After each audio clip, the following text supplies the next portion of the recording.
Weird anymore. And we Well, that's nice. are live.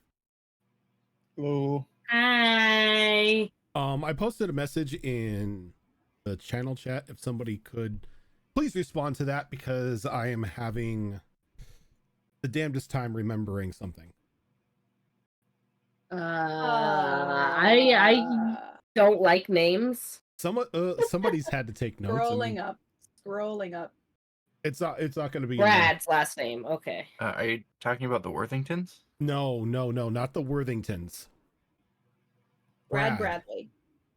Bradley and his, from the Halloween one shot. Hang on. Was it Masterson? It was Masterson. I believe, yeah. And his dad was. Oh, I gotta find my notes on that. We need Paige for that. All these feel better because, yeah. Oh, it's my notes for that are in Roll20, which is fucking stupid right now. Keith Tompkins, conspiracy theorist. Nope, wrong one. Look, either Zorro or HB Fox ought to have it.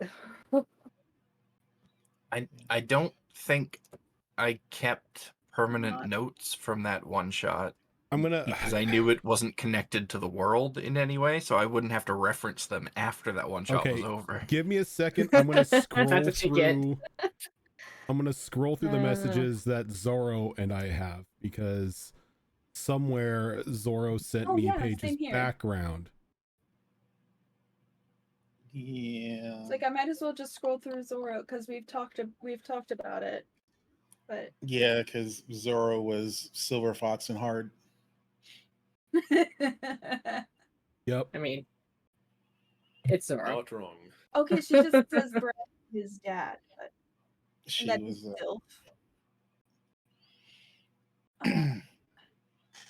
I mean to cast aspersions, but somebody was a little moist. Oh God. Okay, yeah. So that didn't help me at all. I scrolled through it and it was just that Paige pines hard for Brad's dad. Okay. Well, as we're playing, somebody scroll through the I'm scrolling through the chat. Would-Be Heroes. It's either in Would-Be Heroes or it's in the holiday special one. I don't think it's holiday special. I don't think it's holiday special. No, it's in the Would-Be Heroes. Okay, we moved it over. If it's Would-Be Heroes, I'm almost there. Okay. I'm at the very top. Okay. Welcome everybody to another episode of Would-Be Heroes. Well, we totally remember what the lore is and what everybody's names are. The last name is Masterson. The last name is Masterson. Joan is an Byron. Byron, yes, that's what Dr. it was. Byron Masterson. And Amelia. Yep. For the like I remembered Bradley's sister's name. I just didn't remember. Was Gertrude going to be in it? Oh yeah, Gertie, the grandma. Yeah. Gertrude. There we go. There you go. I just replied to your post that had all the names in it. Oh. Perfect. So again, everyone, thank you for tuning in today to the second episode of Would-Be Heroes, a special once a month kids on bikes-esque game where we've modified it a little bit to be a little bit more superhero-y X-Men evolution-y style game, where we have a bunch of high school aged heroes here coming into their powers and discovering, causing trouble, burning shit down, throwing walls. Yeah, pretty much throwing a building on people. Literally throwing walls. Throwing walls. And I did forget something because we haven't played in about a month. I forgot to give you guys a Sirenscape link, but I think that's fine because we're not really going to need it. Because all that does is add background noise that not everybody listens to. But yeah, so the last time that we were together last month, we had met all of our heroes in their families in their little sunny Southern California town, getting ready for the first days of schools as summer vacation was winding down. Though unfortunately the day wasn't a typical lazy summer day, as you all were meeting at your local pizza joints, which Poppin' Noms is what it was called. I can remember. I can remember that because if I remember, if I name my shop's stupid names, I'm going to remember it. But you were at Poppin' Noms and you caught wind that the Rat's Den, you caught wind that a fire had broken out a little downtown, near the Rat's Den, which is a local indie and punk bands club that is owned and operated by Frankie's brother. A little concerned that her brother may have been caught in the fire. You guys did a bit of shenanigans to get inside. Found out that he wasn't there, but messages were scrawled on the walls in strange paint saying "All rats be drowned." Yeah. Not really sure what to make of it or anything. As you guys were sneaking out, you ran into Frankie's brother, who kind of chastised you a bit for sneaking into a building that was technically still on fire. I was fine. No, yeah, you were fine. Yep. You were outside making sure the fire didn't spread. But keep your phone on you. Yeah, exactly. Even if you're getting tacos. Yeah, he was out getting tacos when it caught fire, But afterwards, you were concerned about what was going on, as when you ran into a little conspiracy buff from your school who sort of kept notes on everybody and everything and kind of pointed things to other things that it really, in no logical sense in any way that anybody sane would piece together, offered to speak to you in your in his little abode that was an abandoned an abandoned restaurant down by the beach. Having a little bit of a beach episode, Arthur decided to screw with this individual. I forget his name at the moment. I have it. Give me a sec.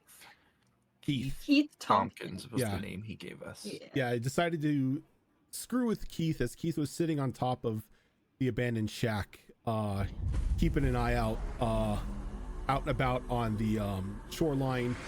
Had an ant crawl over the lens, like the telescopic lens he was using. Keith then freaked out, pulled a gun out, and started firing off rounds, screaming about sea monsters attacking the shoreline.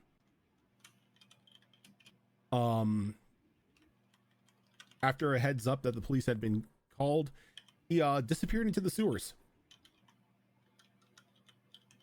And you all took it upon yourselves to pretty much investigate his little rundown shack of a home. Found that he had been keeping tabs on all of you, including your powers and whatnot. He then later appeared through the plumbing, as you found out that Keith himself had been blessed with abilities, and Keith wasn't necessarily his real name. After a bit of a back and forth, Frankie called who they thought was her mom, but in the midst of the conversation kind of got Terminator 2'd, where the voice sort of changed and told her to stay where she was at. Not being one to do so, you all decided to head to the park, a meeting place where Frankie and her brother would at times sort of get together if things went wrong or if they needed a way home. And while in your way to the park, a gas truck was sort of hurled at all of you. Thankfully, missed you, kind of hit the edge of the park, caught on fire, and you found yourselves staring down a very disturbing looking individual who you later found out was Rodney Worthington, a sort of black sheep, if you would, of the Worthington family. After engaging in him for like a short amount of a fight, and Arthur throwing a small group of tarantula hawks at him, and then Max sort of crushing him with part of a building, Frankie, your brother, forget his name. Anthony, Tony, whatever.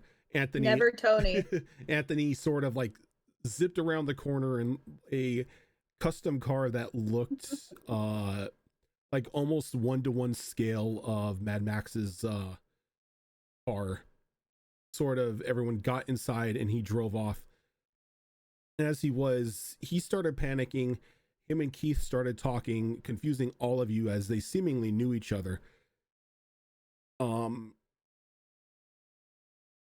Keith put in a call to somebody saying that something had went down, that it was unexpected. And the last that you heard them when we left off is you were making your way out of town to a small cabin, or a small woodside cabin, to meet up with these individuals that Keith was on the phone with. Now, as we pick up today, about 15 minutes has passed since that phone has, since Keith hung up the phone. Some of you are still a little jostled from the experience. Others, questions burning in your mind as to what all the hell happened. Others, thinking about what the hell your parents are going to think if you don't show up for curfew tonight.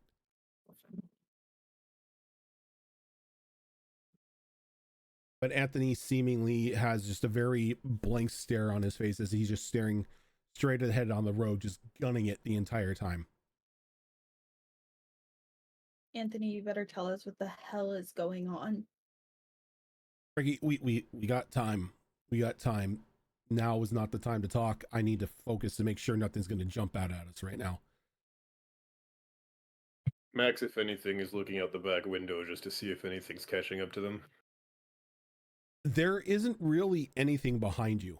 You kind of see like the just the illuminated road from where the taillights sort of gleam off, and then it just goes off in the darkness. There, you don't see anything on the road gaining on you, chasing you down, or anything like that. Yeah, I'm still looking behind us nervously. All good. Probably a good idea, seeing as how you just faced somebody who was going to try to throw a bunch of cars at you. I'd like to think I threw the cars back. Thank you. No, you threw the building back. Okay, I'm going to jostle everybody here for a moment. Buildings, cars. Who cares? Because I most definitely need to get Sirenscape up.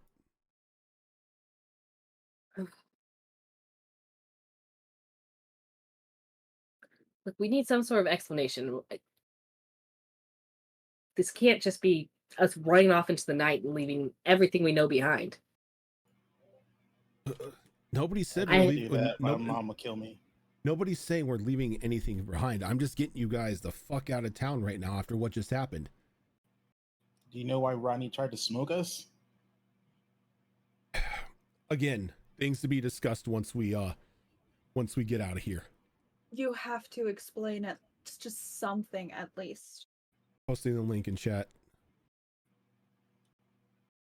If I remember right, I think he says, posting the link in chat. I do believe Anthony did explain about the guy stalking someone. Yeah. Yes, I knew him, and I knew him in high school.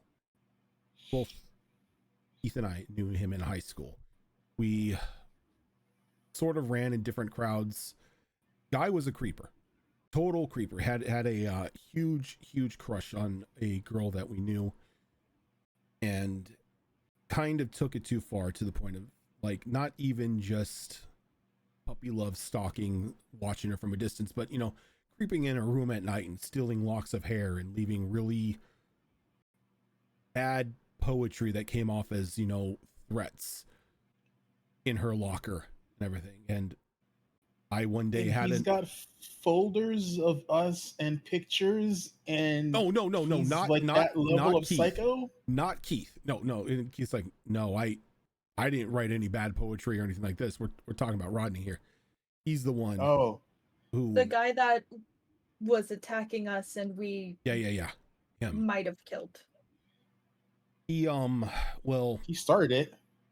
He did. I kind of took matters in my own hands one day, beat the crap out of him, dunked his head in the toilet and everything, you know, tried to get it through his head that he was to leave this girl alone. And instead of, you know, trying to fight back or anything like that, he sort of snapped and, well, you saw what he can do. Thankfully, we got it under control. Well, we didn't get it under control, but Worthington got it under control.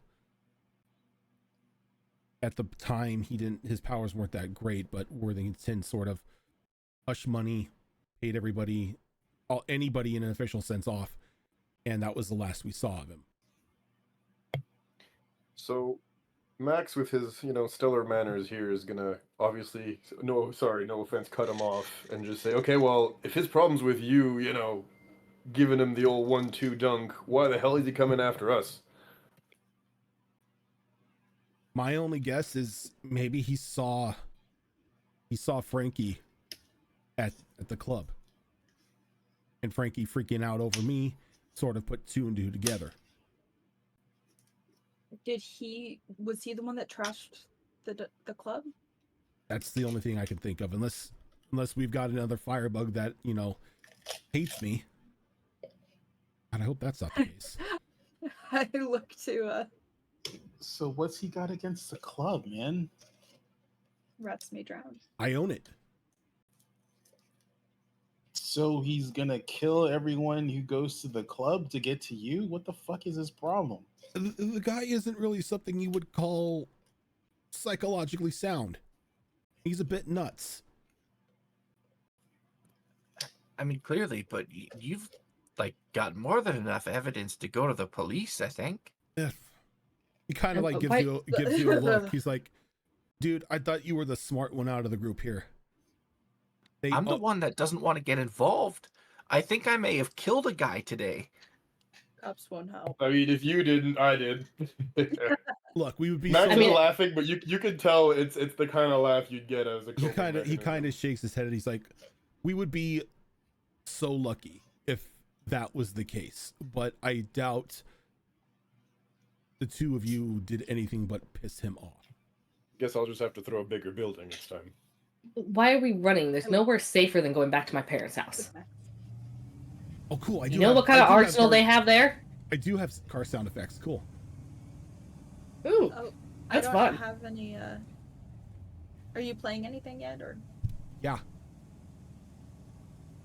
Womp womp. Not working. It's fairly quiet if you. It doesn't even show anything. Oh, okay. Yeah. I have to fix Sirenscape for you. Super low. Yeah. The thing you've been. All right. Well, it's. Hold on. Let me see if I can fine. turn it up a bit.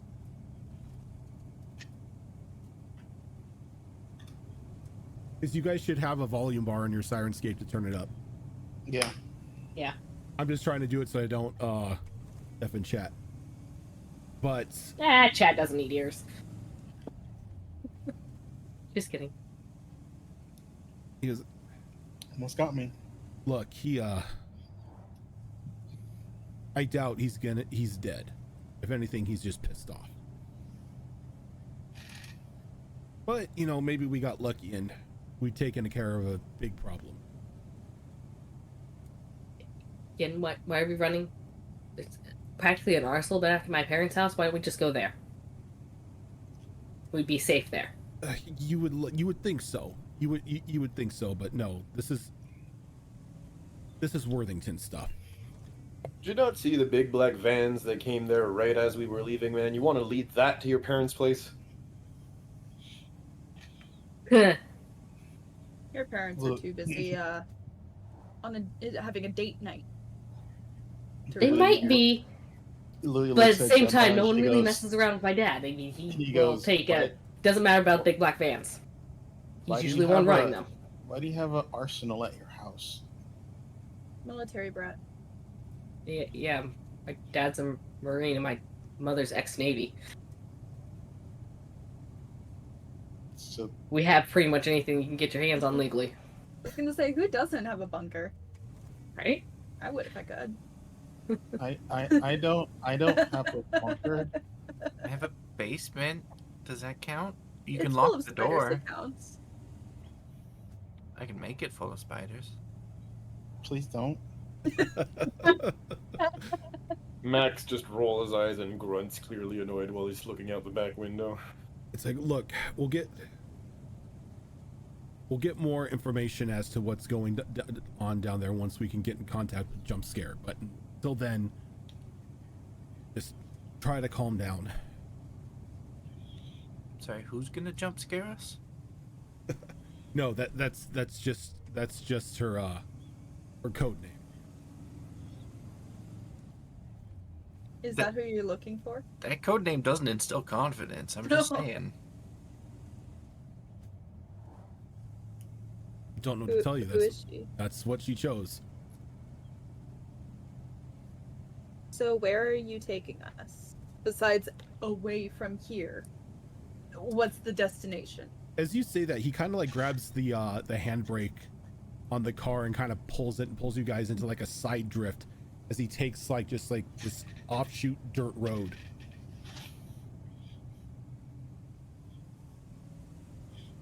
Why do I feel like none of us are wearing seatbelts and we're all thrown around a car right now? Oh, absolutely. There's definitely Yeah. not enough seatbelts for everybody in this car. It's just the way that you guys are jam-packed in. You're each other's seatbelt. I hear Mohawks poking me in the face! Sorry. Thing's a weapon. I mean, yeah. Max just kind of like almost like flexes a little bit, just kind of like squeezing people off of him. Seems like just put like you do the mom arm. Yeah.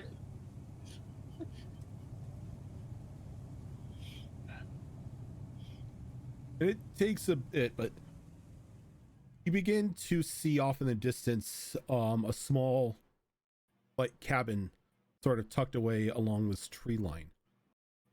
No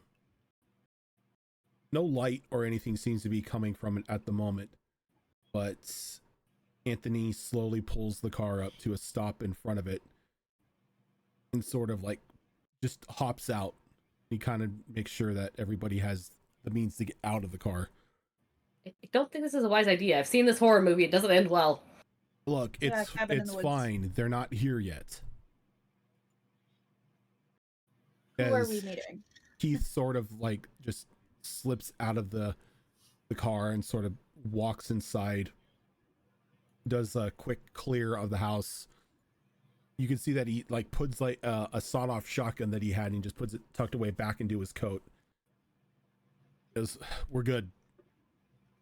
And he walks in and you can see him beginning to start up a small fire in the fireplace of the cabin.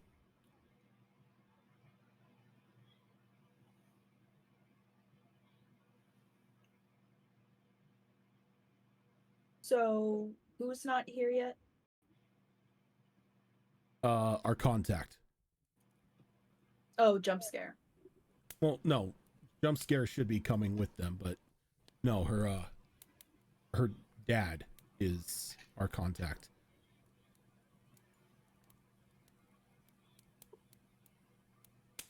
I think now would be a great time. Well, For let's you to explain. why don't we just get our asses into the cabin before I start spilling the beans on everything.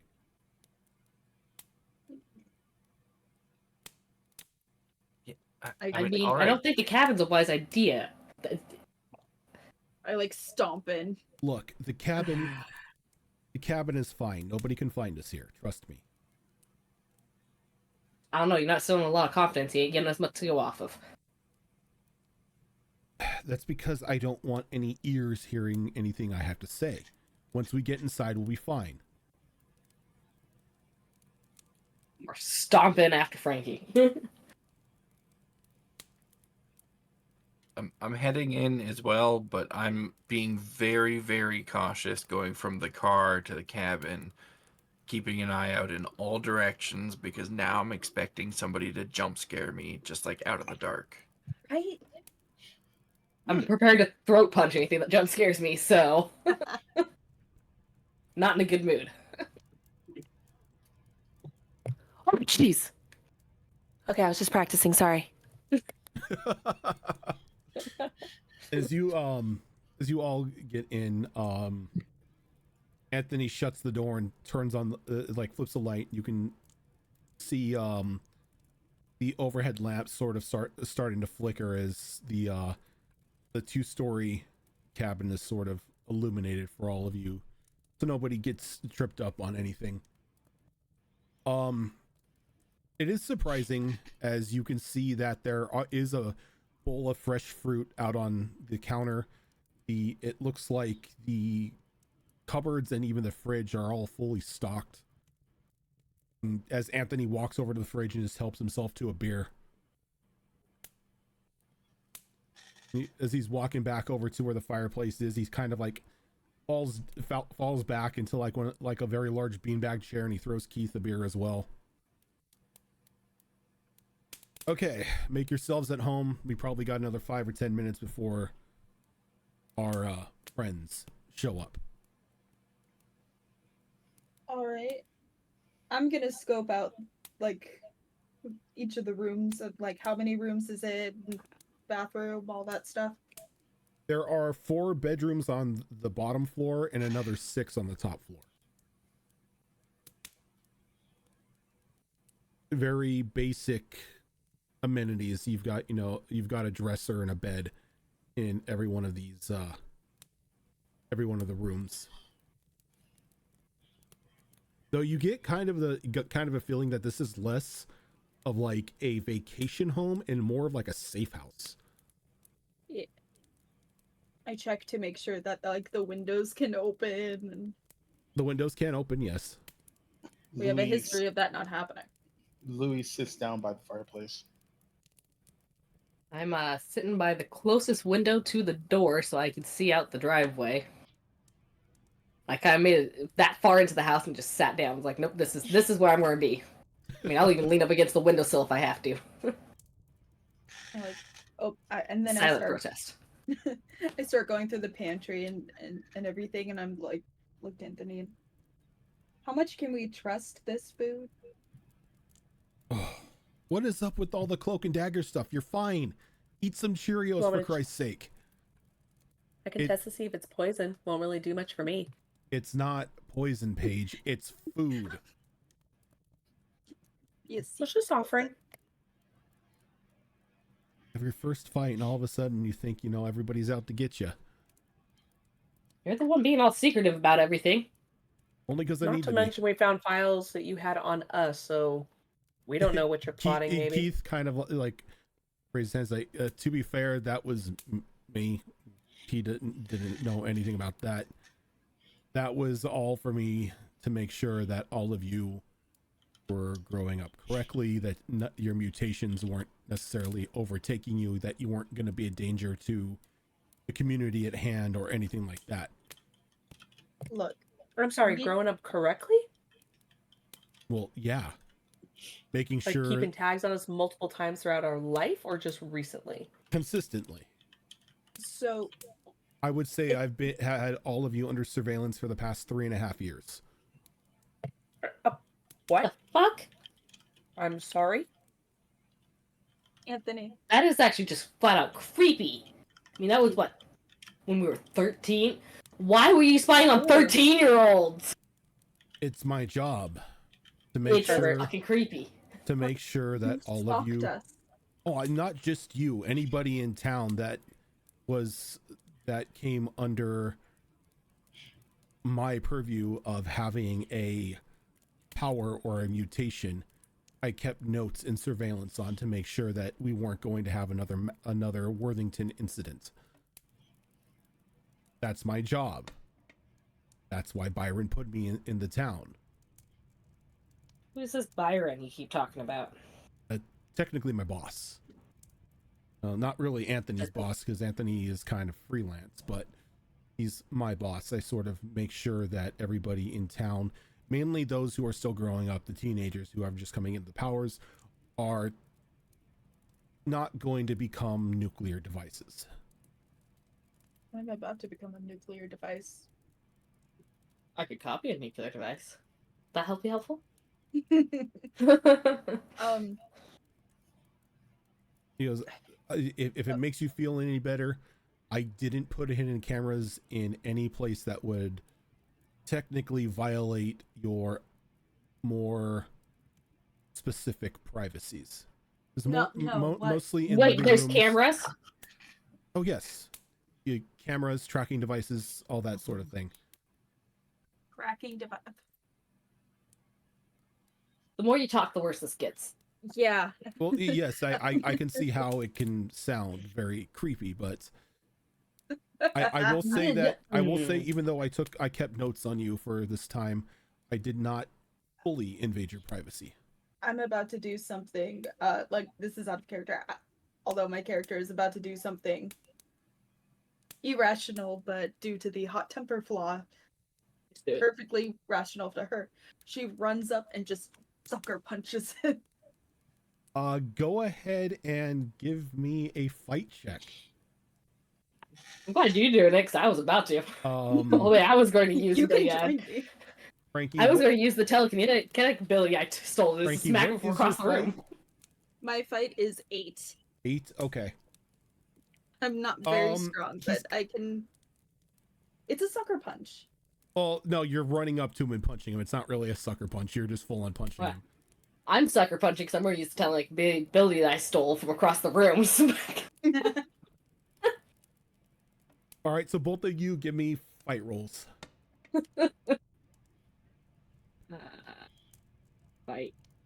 Do I add anything for using the ability? Wouldn't hers be a power because she's using her power? Well, yeah, you get additional D4 on top of that. Oh, okay. I rolled a 1.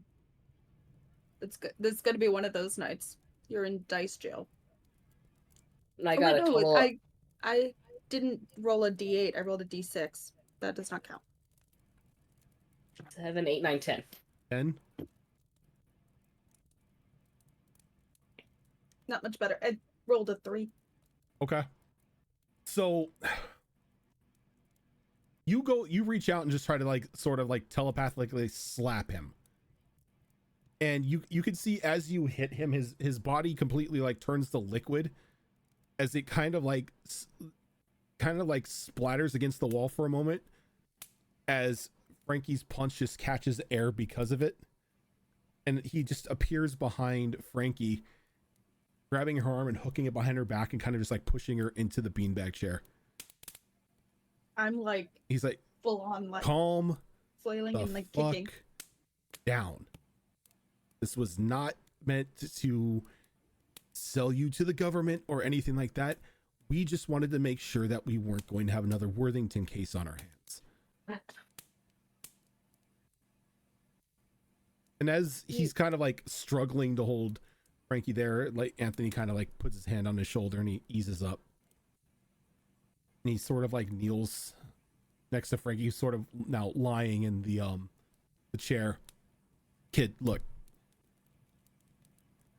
This wasn't meant to treat you as some sort of creature or anything like lab that. Rat?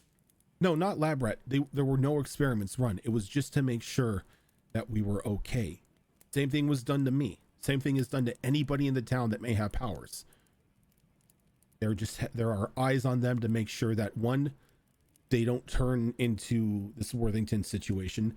2, so they are in an environment where their power isn't going to get out of hand, they're not going to be abused or anything like that. And 3, if they need to be brought into the fold, if they need to be brought into a more secure location, we can do that. It's just for safety. It's wrong. Should be putting cameras up in people's houses. Oh, no. I completely agree on that one. I completely hate any sort of Big Brother nonsense, but not my call, unfortunately. You can't mean to tell me that I'm wrong for being angry at this. Like, how did you react? Oh, I kicked Byron right in the nuts. So, and I looked at Gemma, and I'm like, Yeah. You know, he meeting us here. Kind of got pissed off that, this happened, but after I was able to sit down and talk with him and everything, brought into the fold, it made sense.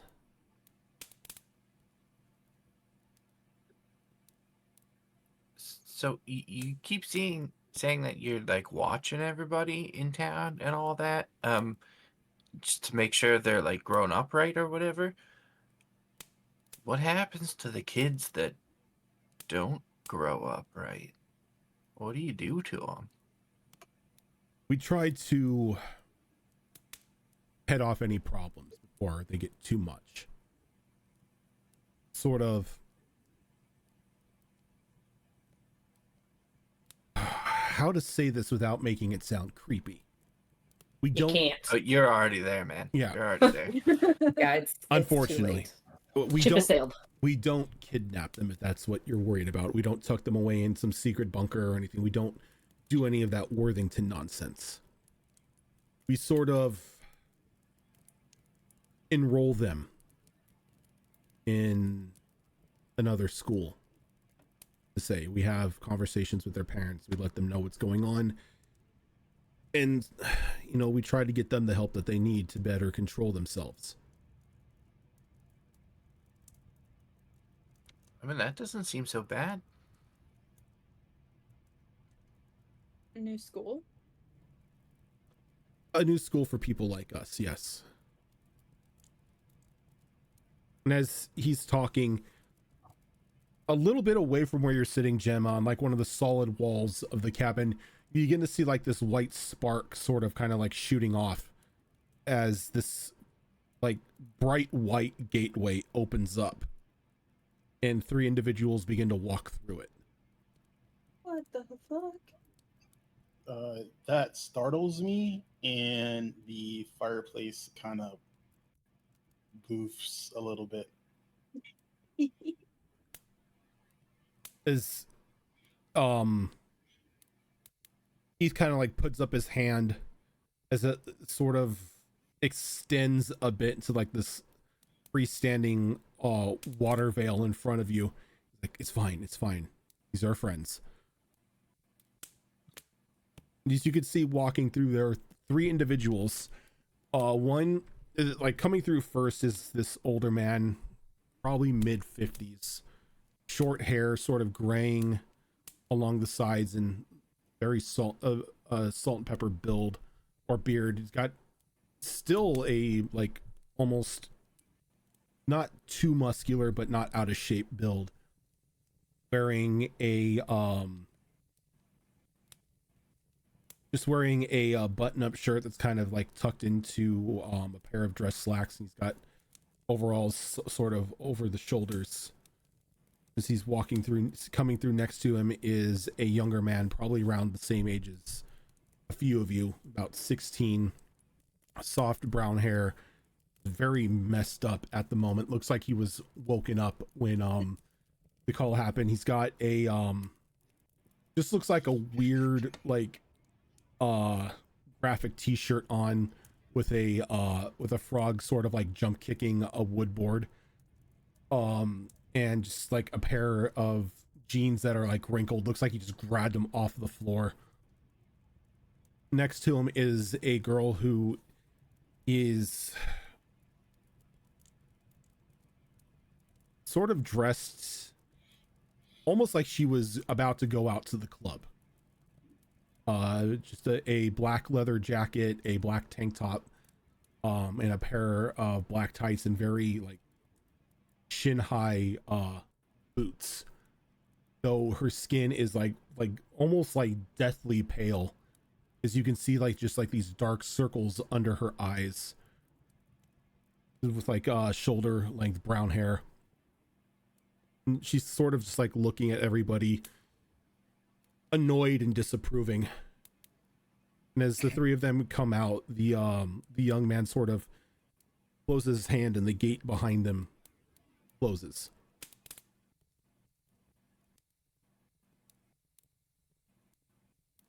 So this is them. As the older gentleman sort of walks forward, the two younger ones sort of like walk by you and sort of go into the kitchen and just start raiding the pantry. So what happened? Who are you? My apologies. I am Dr. Byron Masterson. I am as Keith sort of pips up, he's like, my boss. Pleasure to meet you. And I like walk up and I go to shake his hand. Pleasure to meet you too. And he just reaches out. And as you go to kick, you feel something like grab your leg. As you look down and there's like this like bony like ghost hand sort of just like holding your shin, like stopping the kick. Like, as it lets you go, please do not kick my dad in the nuts. As the young woman in the kitchen sort of like looks at you and then goes back to like making a very strange looking peanut butter sandwich. Strange as in like there's anchovies on there. I know. Define strange. The layer of peanut butter on this thing is like this thick. So one of your peanut butter sandwiches. Yeah, one of my peanut butter sandwiches. And then there's just like a slew of jelly and like bananas on top of it and like sprinkling M&Ms on it. Oh. I like how he said strange peanut butter and jelly. I'm like, no. Back it up. It's diabetes. We need details. It's a diabetes sandwich. Here's the thing. If he just said a thick layer of peanut butter and a tiny bit of jelly, I'd be like, yeah, no, that is strange. How dare you not balance, sir? But then it kept going. Understandable for a little bit more peanut butter to jelly, but like too much, bruh. Too much. See, he sort of like he looks at Frankie and he looks over to Anthony. He's like, yours, isn't it? Like, oh, how can you tell? Like, look, I'm sorry for whatever happened that brought you out here. But oh, that's not what you need to be apologizing for. Nope. What is? Stalking us? Spying on 13-year-old children? This is the cameras in our living areas? As he kind of like looks over to Keith. That was not my call.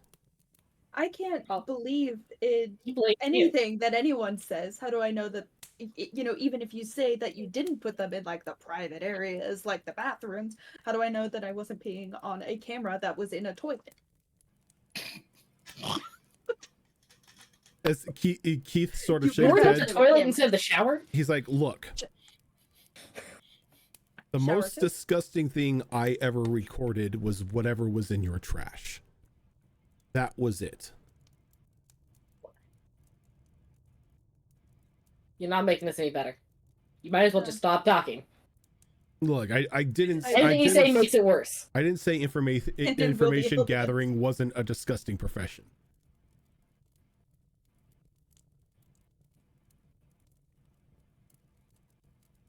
And wait, you said it wasn't your call. You looked towards Keith, and Keith said that it was your doing. One of y'all is lying. I put Keith in charge of keeping tabs on the town. I let him go about the business as he saw fit. And it's not just us that you're invading our privacy on. That is everyone else in our household as well. Mm-hmm. Collateral damage. I mean, Frankie, did he just call my siblings collateral damage? Yeah. Is that what I heard? Oh. Yeah. Look, lack of a better word, but yeah, there is no better word. No. Need be said, I didn't record any information about your siblings or your parents, your pets, or anything like that. The only thing I kept tabs on were you. It's still on the cameras. The information younger than I am. Information was deleted. All I have is information on you. Oh, that makes me feel so much better. Yeah. I mean, I'm kind of okay with it because I mean, if it stopped any more of those weird mutant guys from showing up and wrecking the place, I mean, Has it's it not though? like we are being, corralled into doing certain things certain ways or anything. They were just watching us. I mean, there's cameras lining the streets anyway. It's not like that's any different. Privacy of our own homes, though. Yeah, it is different.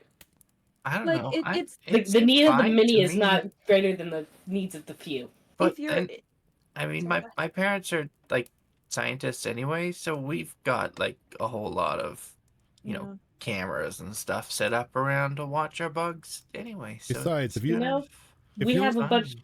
if you're worried about secret cameras keeping track of you, you might want to move out of town because Worthington has a lot more than we do.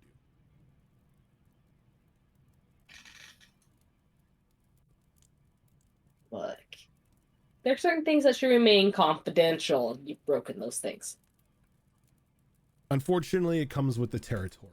I'd much rather violate some people's privacy than have another Worthington incident go off and it nuke the town. Children's privacy. Privacy in general. Just because you are children does not mean you can't burn the town down. No offense, Louis. Yeah. Poor Louis. He ducks his head in between his legs. But if you've been watching us for 3.5 years, does that mean you've watched him and Louis since he was even younger than we were? No, I've only been watching everyone for about 3.5 years. That's what I've been on the job for 3.5 years. So someone else has been watching us. No one has been watching. I was tasked to watch over this town 3.5 years ago when Byron thought it prevalent to have eyes in what we consider to be hot spots. Still think there's a better way you could have gone about this.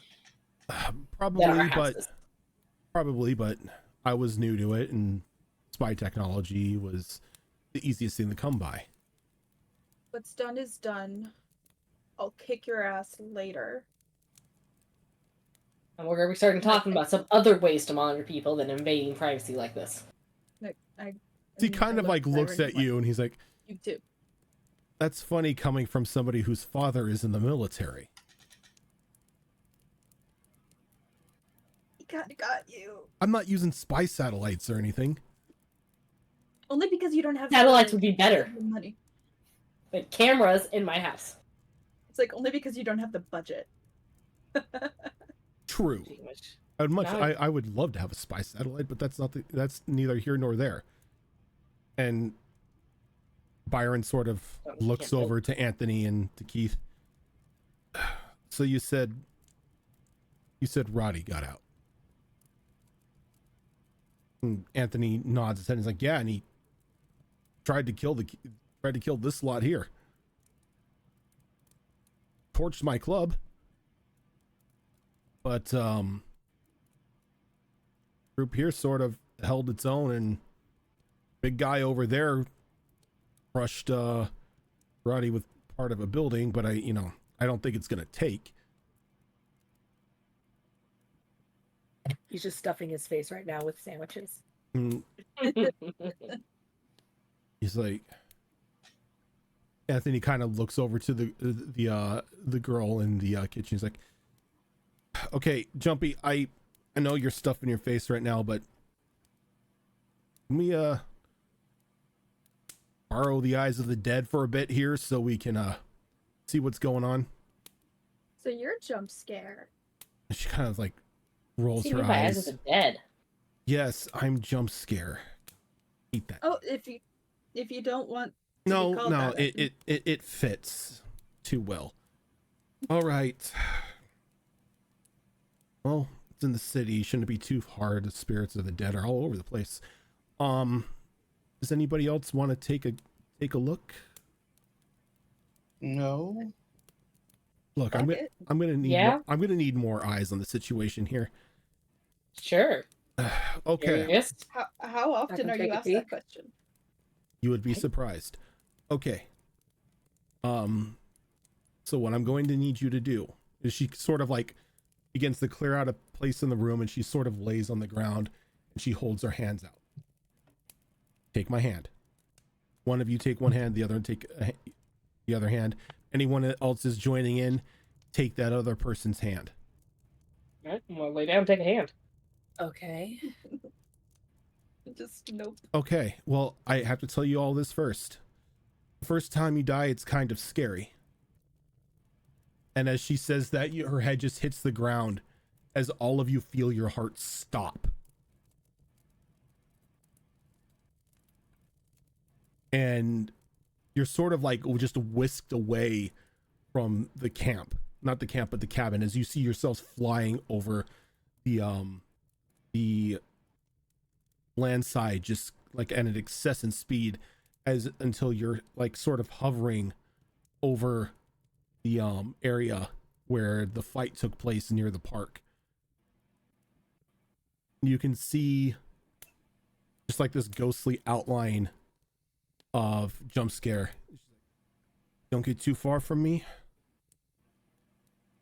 but let's survey the area. She sort of begins to like float down, and you can see that she's like sticking close to a couple of like these individuals that seem to be in these black suit and tie get up, very Men in black sunglasses.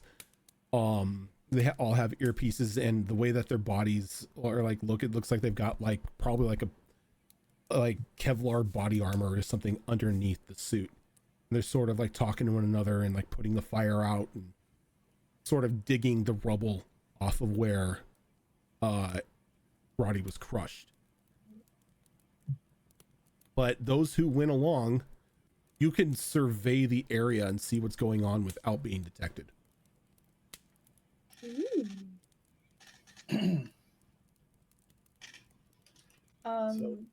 Okay. So back at the cabin,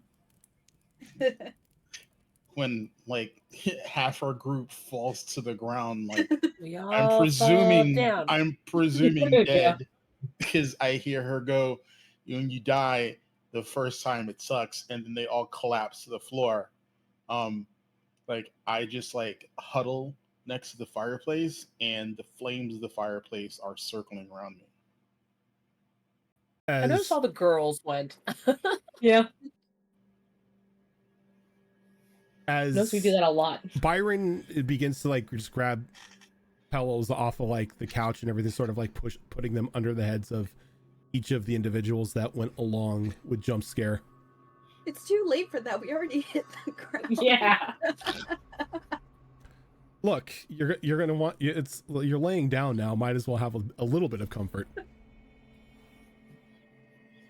Oh God. You kind of want to do that beforehand. It's like, Right. Well, that's what all the pillows were for in the corner. Okay.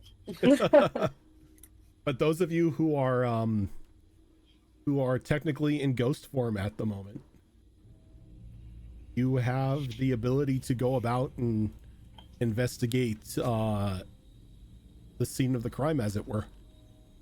I go to where they're clearing out the rubble from the body to see. Oh, it's funny. I was doing the exact same thing and see the body first. I have another plan I want to do, but yeah, I definitely want to check to see like what happened. Okay. Is that is that where we just were when we left? Oh, okay. The fight scene. Dropped the building. Yeah. Got it. Is there a body there? So those of you who are already doing this, go ahead and give me a brains roll. Like, you all will see the same thing, but depending on your brain roll, you may pick up something different. Ooh, 7. I was going to move towards it, but I think we've seen everyone else does. I'm going to do something a little different. Okay.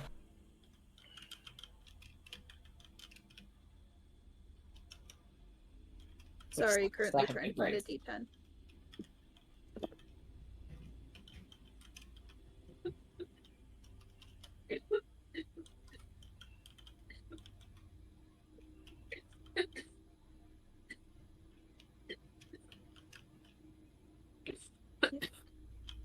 Excuse me. Sorry. I forgot to mute myself while I coughed. How dare you? I know, I'm sorry. 4. 4? Okay. So the two of Frankie, you really don't see much out of the ordinary. Though you do see the body as they begin to uncover it. And he's still intact, and while he looks to be unconscious, you can see there is a bit of shallow breathing. He's alive. Paige, you catch that as you could catch as they were pulling off the rubble. You can see some of like an inner indentation along the rubble wall that was like up and around his chest area, as if he may have got a bit of a shield up in time to protect him from being completely crushed in like a fatal sense. While he's breathing, it does look like he has suffered a couple broken bones in like the region of his leg. But as soon as they begin to clear this thing away, you can see one of the individuals reach into their coat and they pull out this syringe of like this very like deep gray looking liquid as they just stick it into his neck and just inject the entire thing into him, as the entire body sort of just like goes limp, as like any muscle tension or anything that he had just sort of like ceases to exist. The breathing is still there, and they sort of like put him up onto a gurney and strap him down, and you see that they put like this strange like helmet on him that covers his eyes and his mouth specifically, and they begin to like pick him up and put him into the back of one of these vans.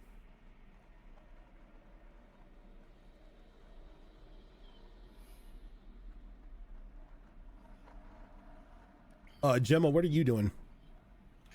Is there someone around that looks like they might be in charge of all these men in black, all the goons? You do see out of the group, there is one of them that seems to have a smartphone in their hand, and they seem to be talking to somebody. And every now and then somebody comes by and they show them, they sort of give them a report and they're writing something down, but they're in like constant communication with the person on the phone. That's the person I want to get close to. I want to see what he's talking about, what people are reporting to him, what information is flowing through there. Okay. So you sort of float on up to him, and you can hear him you catch the middle of a conversation. We recovered him. He seems to be alive. He little banged up, but not too bad. No, Mrs. Worthington, I assure you, he is alive. Yes, I know how important he is. Yeah, how much of an asset he is to us. Yes, I assure you, he will get the utmost care for. No, yeah, I understand. Of course. No, ma'am, we don't know who was involved in this situation or who caused harm to him. Yes, we are looking. We are. As soon as we have information on anybody, it will be relayed across your desk post haste. The phone will be on me, ma'am. Yes. Very well. I will keep you updated if anything is found. Good night to you too, ma'am. Sort of hangs up the phone. He kind of sighs and slips it in his pocket. And as he begins to walk away towards the van to where Roddy was put in.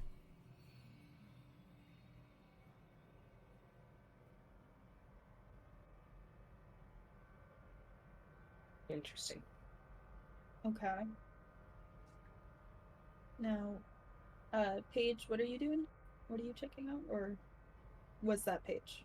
Or that was Gemma. That was Gemma. That was me. You and Paige were checking out where the body was being dug up. Okay. Can I take a look around? Is there cameras around? Anything that looks like it might have been pointing at the area? Especially something that might have caught one of our faces, given where we were located. Give me a brains roll. Can do that. Maybe. Ooh, I can do that. That's a 19. Ooh. A 19. Looking around, you see that there are two cameras in the vicinity that may have caught what was going on. One being the security camera at the gas station, and another one at the street light, about 100 feet down the road. Can I hover over to the gas station? Can we phase through things like a ghost? Mm-hmm. I want to head and try and figure out where they record everything. And then I want to, because I did copy the telekinetic from Rodney, and I want to see if I could actually access that ability in this form to try and screw with the camera recording system. Okay. Ooh. With the 19, you are able to trace the wiring back into a back room of the gas station, where it's just like one of those. It's not even digital. It is one of those old school VCR black and white recorders. It's like, just looking at it, there is no way in hell this caught anything that didn't walk through that front door. Okay. Like its range of, giving a clear picture is maybe the first 10 feet of the front door, and that's it. And if I go back to the one on the street lamp, that's, I'm assuming, the city. That's the city's one, yes. It's technically a red light camera, though with the way that it's pointed, you have a feeling that if anything caught the incident going on, this would be the best bet. I'm more taking note of that and float back to the group. Paige, Frankie, either you doing anything else? Let's see. So how many guys are there? There's a small handful of them. Okay.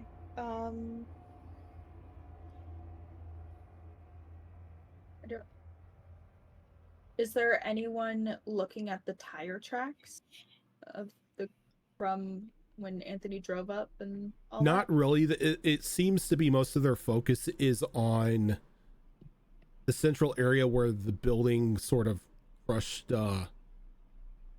him, and then the fire that they're trying to contain in the park.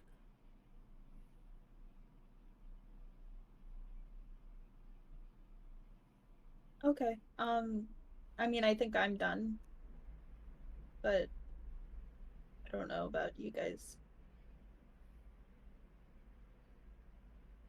Paige? The only other thing that comes... Oh, go ahead. Oh, sorry. No, go ahead. Sorry. No. I already did two things. You go ahead. I wanted to see if there was any evidence of where Rodney came from. So I want to go down the street and see where he came from. You don't really see anything out of the ordinary. If he came down the street this way, he may have just walked. Okay. Can I...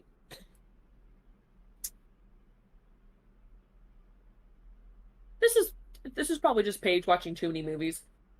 Can she attempt to go to someone that's kind of near the body at the moment and kind of phase herself into them and see if she can sort of possess the body for a moment? Sure. Yes, for this, I am going to need a grit check. Would she use the power die, even though it's technically not her power? No, because she does not know how to control this. This is sort of a pretty much what does this button do sort of thing. Love it. Yeah. Okay, if I remember correctly, if it's max, it explodes. It explodes. Okay. I forgot. Is that a good thing? Yes, Yes, you because can roll the dice it- again and again. I keep thinking it's like a re-roll kind of thing. I was Yes, like, oh god, you re-roll and you add. It's like critting. Oh shit. Okay, and then the other one was a 9. So it's a total of 12 plus 9. Oh, you're making me math. 21? 21.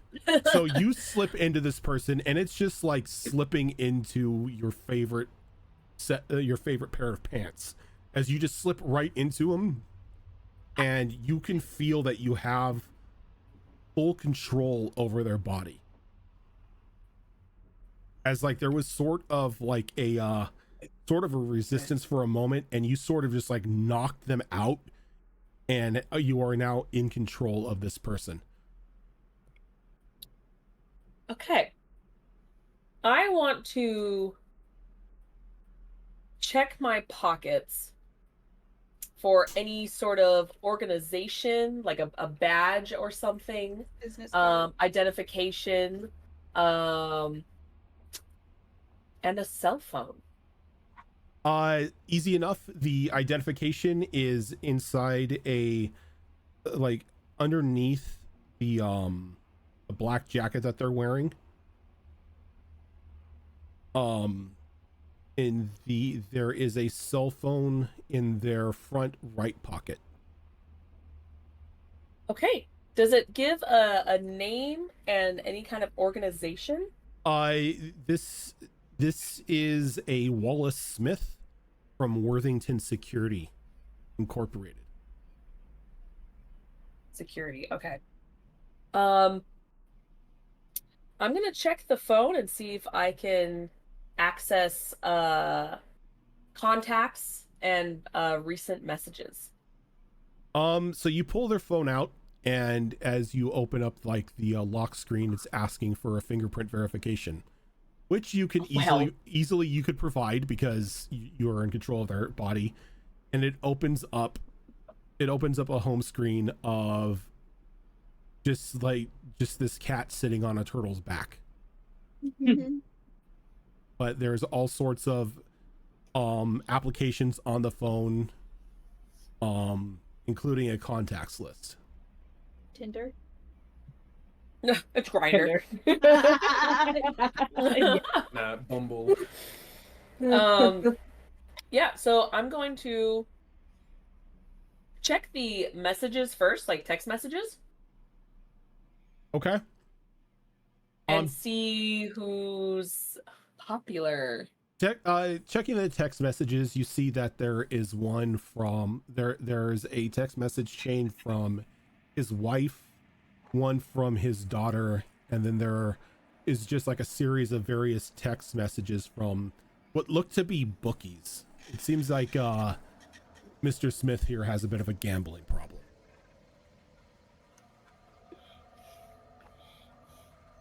I have a light bulb moment, and I want to look to see if there's any company or names on these for some of these bookies. I would like to, for the future, perhaps manipulate and blackmail this gentleman, if need be. You don't really see any sort of names or companies, just what looks to be very crappy code names. Like it's just it's like Uncle Jack and Brother Bob and stuff like that. But when you open up the text messages, you can definitely see that they're bookies. Well, Ailey says or no, there could be a track record somewhere, and she could probably, with these new companions, could probably have a hacker of some sort. So she'll go ahead and try to remember as most of the names as she can, before looking at recent calls. Okay. The recent calls list, you see that there were 2 recently from his wife, and then there was one recently, probably about an hour ago, from Worthington Securities HQ. I want to memorize that number, please. Okay. You most definitely can memorize that number with that, actually, no, yeah, it's a phone number. You can memorize it. It's not a problem. Okay. He has a wife and grinder? I didn't say what apps he had on his phone. You guys just decided to throw it out there. He has Twitter and Grindr. What's this? AOL. Who rocks AOL? AOL Messenger. Oh my god. One last thing I'm gonna check before I put everything away is I want to check his contacts and see if there's at this point in time else. At this point in time, you begin to feel lightheaded as you can begin to hear like your heart racing through your ears.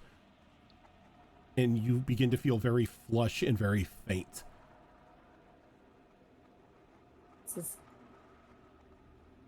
Ooh. I think we're done.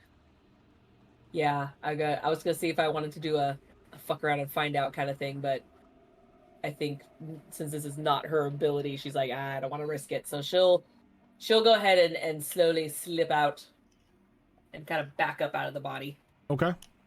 Putting everything back where I found it first before I slip out. And you slip out back to the body, and as like you're sort of floating away, you can see that Wallace's skin is just completely shock white, as like just this layer of sweat is just on his face, and he just sort of just crumples to the ground. You scared that man to death. As you begin to see his body begin to convulse, as it catches the attention of everyone else, as they start like rushing over there, and there's a couple of the other agents that begin to perform like medical field trauma on the guy. If I am able to, she's not sure if she can, but I'm gonna see if I can use my ability. They're long ass fucking words. I'm not even gonna attempt to say them, but I'll help with convulsions. See if I can. I'll cut you off right there. In this form, you have no access to your abilities. Oh. And as like you're watching this go on, jump scare kind of comes back. She's like, "All right, we gotta go, and we gotta go now. Our time is limited. Grab my hand." Is he gonna be okay? Fuck him. Just take my hand. Oh. That's fair. In the back of my mind, I was like, well, but I do feel bad because of, family, but bad guy. Okay, hold hand. Okay, now at the cabin, those of you who are still there, you see like Byron sort of like keeping an eye on his wristwatch for a moment. Okay, and all right, let's do this. And he sort of the young man sort of comes over with a small case and he opens it up, and he just grabs a couple syringes, and he hands to the young man. He takes 2 as well. Like, okay, count of 3. 1, 2, and you see that they stick the needles into their chest and just inject it, as all of you are hit with like just a huge surge of adrenaline as you snap back into your bodies. Oh my god. Oh fuck. Oh my god. That was scary. Oh. Paige is immediately gonna get up and kind of act like she's almost like she had a bunch of like centipedes crawling on her, kind of like kind of feeling, kind of like rubbing herself off, and she's gonna kind of put herself in a corner, and she did not like that at all. She was like, nope. Oh, lay on the ground for a little bit, just breathe. Does somebody want to explain what the hell just happened? Jump Scare sort of sits up and just pulls the adrenaline needle out of her chest and just throws it into the fireplace. Well, don't know how you want to look at this, but he's not dead. If she throws it to the fireplace, it's gonna hit Louis' fire shield before it hits his fireplace. Okay. Because he's literally hiding in fire. He's like, he's not dead. I guess that's a good thing. No, but they're looking for us. Oh no, my computer.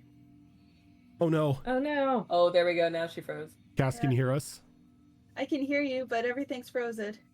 All right. Oh, now I can't hear. Okay. Let's go ahead and take a quick break here so Cass can restart the computer. Yep. We can also get up, refreshing our drinks, all that fun stuff. So give us about 5 minutes and we'll be right back.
Actually, Alrighty, reach the spot where you need to put it. Are back. Hi. Hi. We're talking about Icy Hot. Sorry for the hiccup. No worries. Yeah, we're talking about Ice Hot makes a roll-on version. Makes it really nice to apply. I was gonna say, have you guys had Tiger Balm? Yes, Yeah, we were talking about that. We were talking about you can't touch anything else after Tiger Balm. That's Because the tiger, yeah, if you don't have gloves, you can't touch Tiger Balm. No. You put it on with gloves and nothing else. Yeah. I've got Made that mistake. The ultra strength right here, and I don't even like touching this tin without gloves on. Yeah. Yeah, we were talking about how as a kid, my dad once asked me to put the Tiger Balm on his back, and I did so. Washed my hands, thought it was fine, rubbed my eye. It was not fine. It was not fine. No. What's that? Something water resistant. Yeah. Something hydrophobic. I realized that I was missing some quality memes in our chat. Mm-hmm. Something damn good sandwiches. So no, sir, it's sandwiches. Sandwich.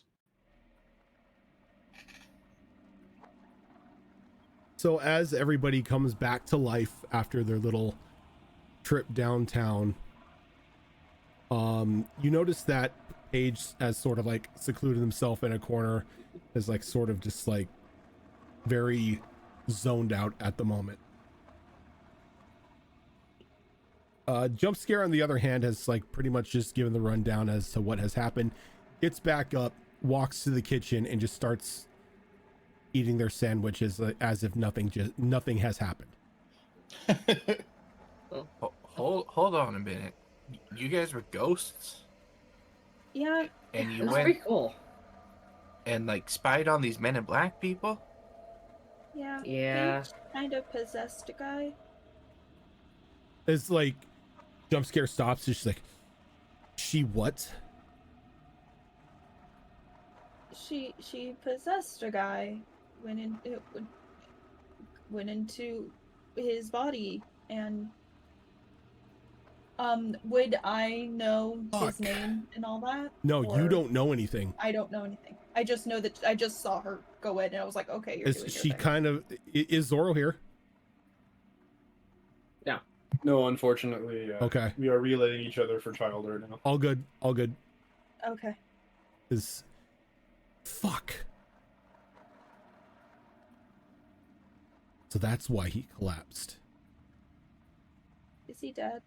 Well, let's hope he stays dead.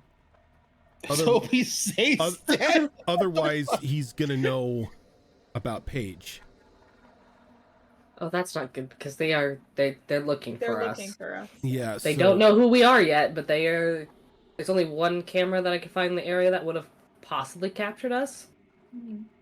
But it's a city camera. Fingers crossed the heart attack takes him then. Kind of good news. The guy that Max, you dropped the building on, and Louis set a fire, and and Arthur sicked your bugs on him. He's alive. Is that good news? Okay, he tried to attack us. We won't go to jail for murder then. That's good. They put him in a van.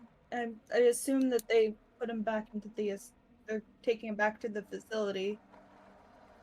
Or that he escaped. Let's hope they do better security, because it sounds like they, from the conversation I overheard, they want him around real bad. They're calling him an asset. Well, if he's... Very personal considering us his mother. Yeah, I was gonna say, if his last name is Worthington.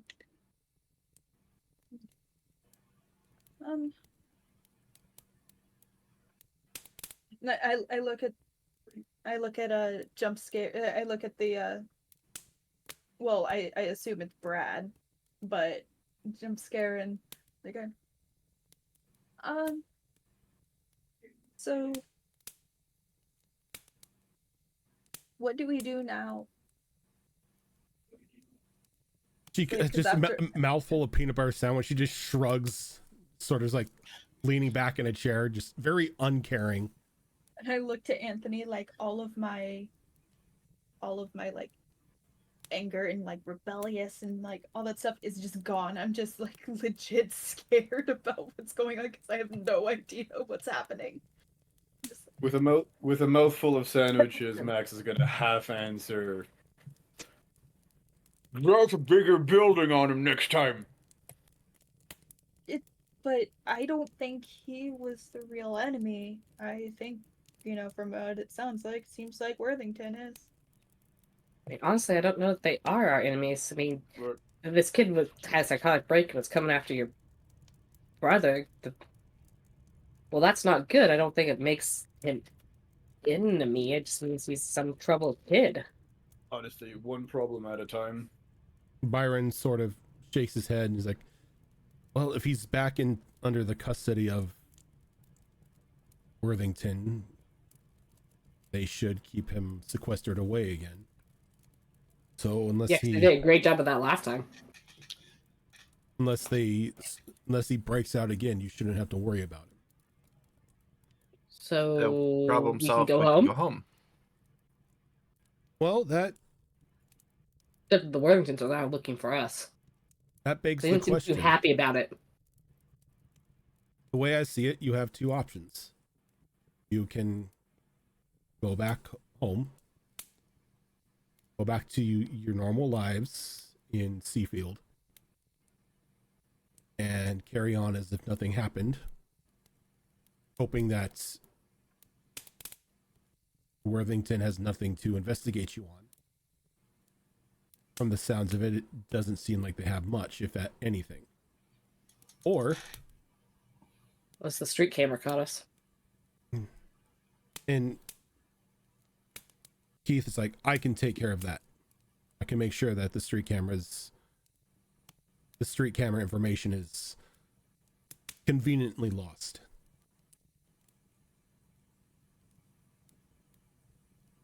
Seafield's technical grid isn't really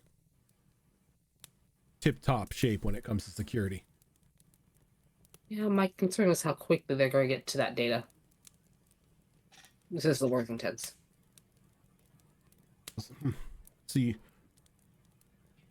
reaches into his coat and he pulls out a laptop, or just like sets it onto the table. And I'm sorry, he reached into his coat and pulled out a laptop. Mm-hmm. Yep. Whenever he goes jelly and puts stuff inside of him. We watch him carry guns that way. Keith did that. I thought we were talking to Byron. No, Keith. As he just starts clicking away at the on the laptop, and Byron looks over all of you. Well, there's one other option. Don't know how many of you would be willing to do it, but we have a facility, a school for individuals such as yourselves, where on top of the normal educational curriculum, we can teach you how to better control your powers, better harness them. We can also provide security, protection from Worthington or any other outside assets that may be looking for you. I don't think any outside assets at the moment are looking for you or know that you exist. Do we get to go home and see our parents? Or are we gone for You're not ever? Prisoners. Look. Is this like a boarding school situation? Is it a we travel to the school every day situation? It's I guess you would call it a boarding school situation. We have rooms and beds aplenty. You are well taken care of.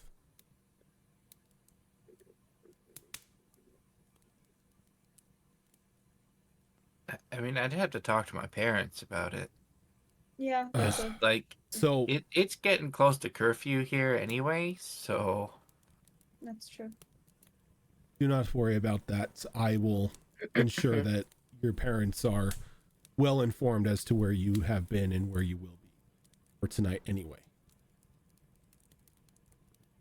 I look to Anthony and I'm like, How much did Mom and Dad know about this whole thing? Nothing. Byron took care of that. What do you mean took care of that? We're talking like Mob took care of things? Byron's like, no. They don't know we exist because any sort of inclination, any idea that they have that I or my children or even our school exists, I wipe it from their memories. And as he says that, you see like just like this very alien third eye sort of like open up on the center of his forehead.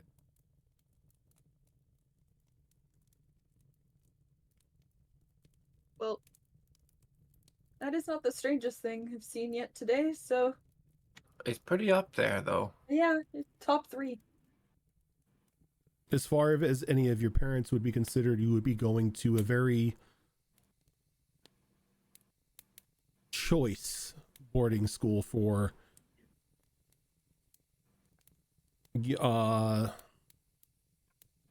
gifted individuals. So we're gonna... So boarding school all with kids like us. Correct.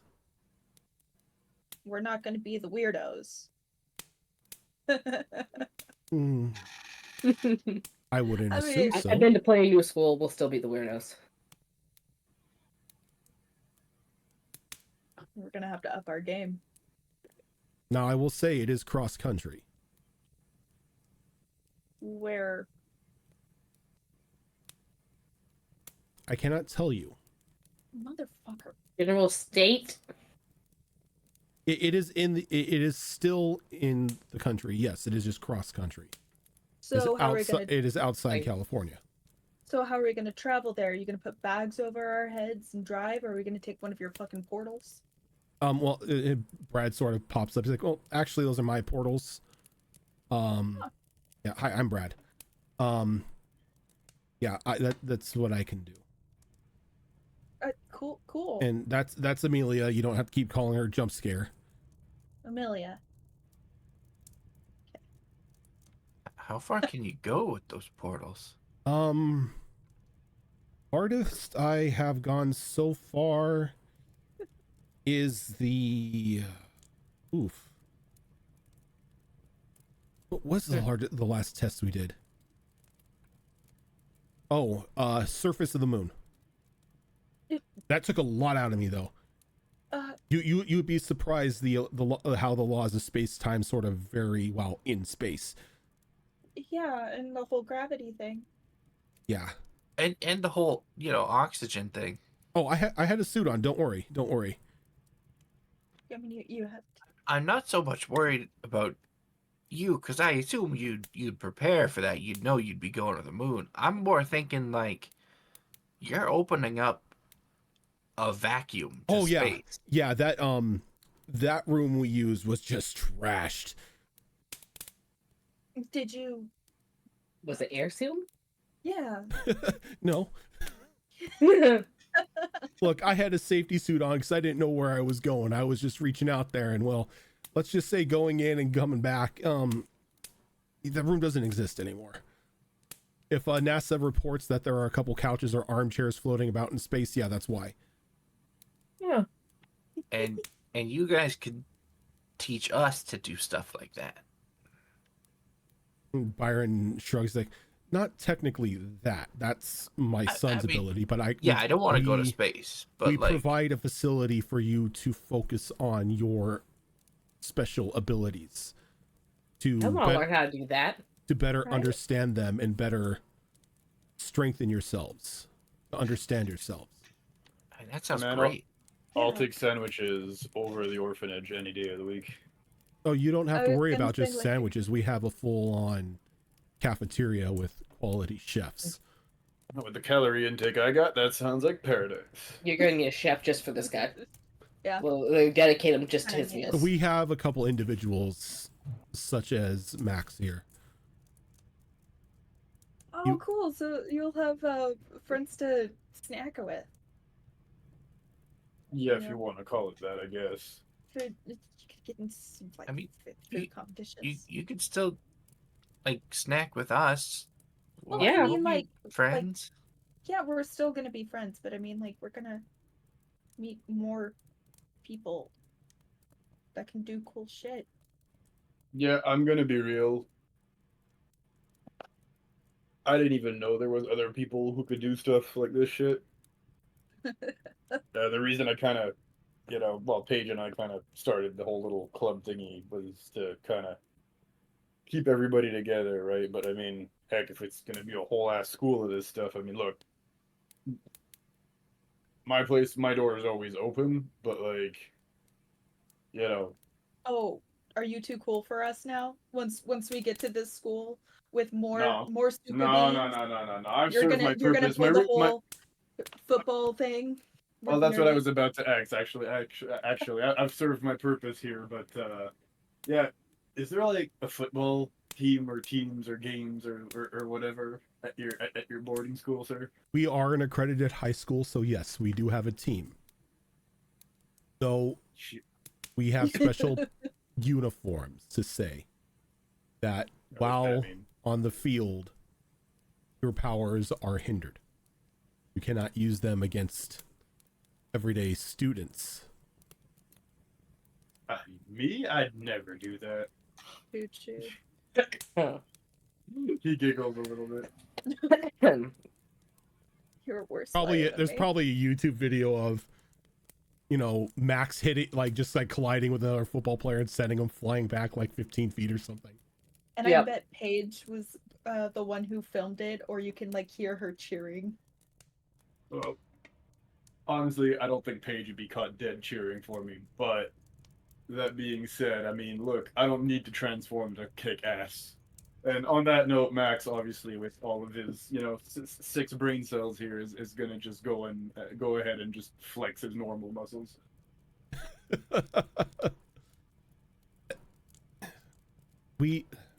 Simple man, simple life, bro. I don't know what to tell you.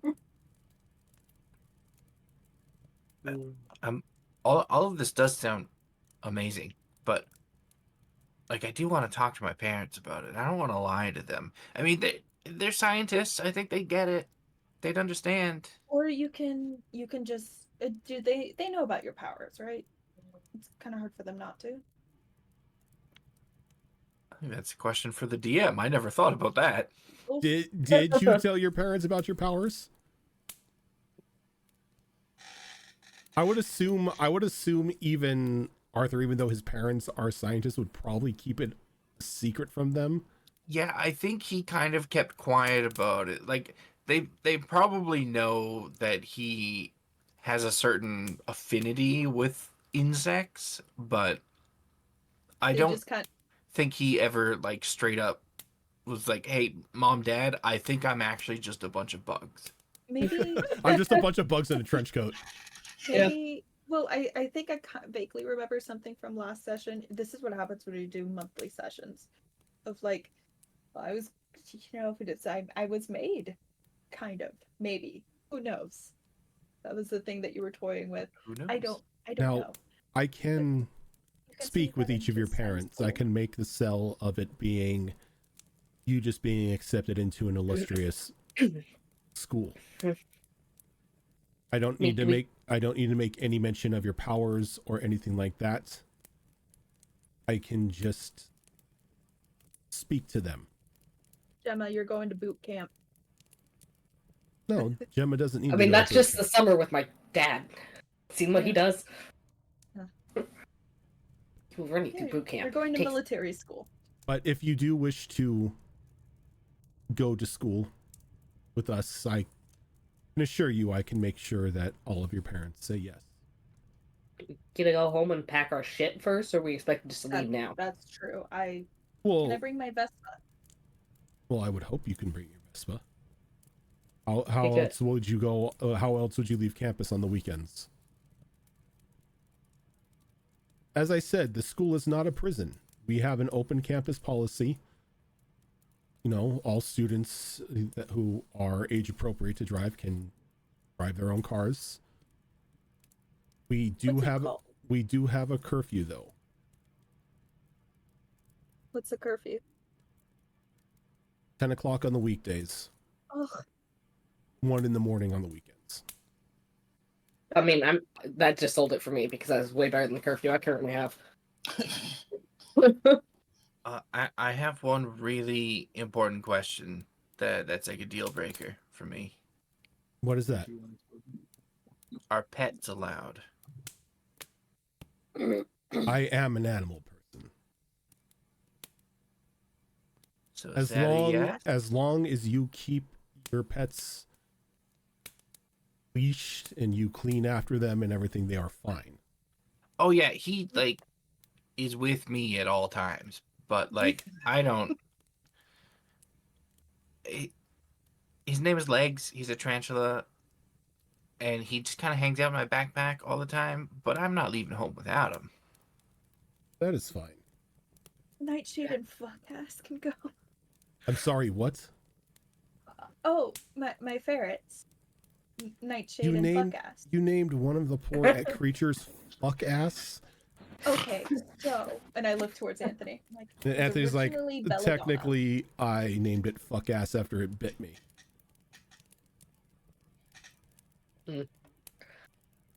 That's fair. She does bite a lot. Only if you piss her off, though. Don't touch the tail. So, what's the school called? You'll find out when you get there. You didn't think of it, did you? No, I have the school name. He's just not giving any information about it. Okay. Can we go say goodbye? It'd be best if you slept here for tonight. We'll take care of everything in the morning. Yeah, that works for me. I wasn't planning on going home tonight anyway. Yeah, I mean, I'm not gonna lie. All I have to do is say, I just have to tell my aunt, hey, I got accepted to this one school. They provide boarding, and she'll be like, cool, good luck. So, you know, I think we're good on that front. Nice. Yeah, I don't think the orphanage will miss me too much. Yeah. What about you, Louis? What do you think about it? I don't know. My mom, she's kind of strict.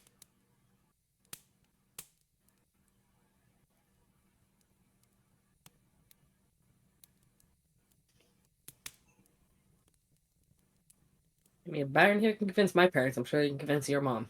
I can convince anybody. All I need to know is if you want to attend. Yes. Everyone else is going. You still get a choice. Because you don't have to come with us. You know, we have curfew. Like, we'll still hang out after school and the summer.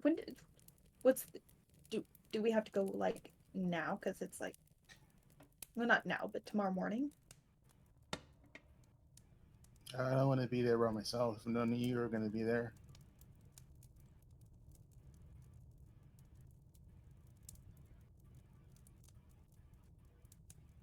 Frankie trying to make sure that everyone's happy. I mean, another new school is nothing to me, so. Yeah. I like the sound of a 10 o'clock curfew much better than my current curfew. Yeah. I mean, home by 8 sucks. Yeah. I mean, curfews are neat and all, but like, I think it would just be really cool for us to, learn what we are. Yeah. And like, Louis, there's probably more fire people there. You know, I mean, I'm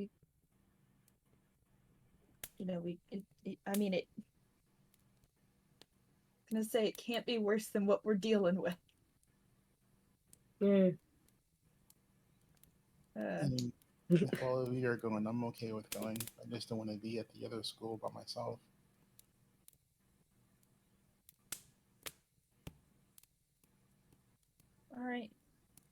So are we all in agreement? We're going? I think so. I think that's everyone.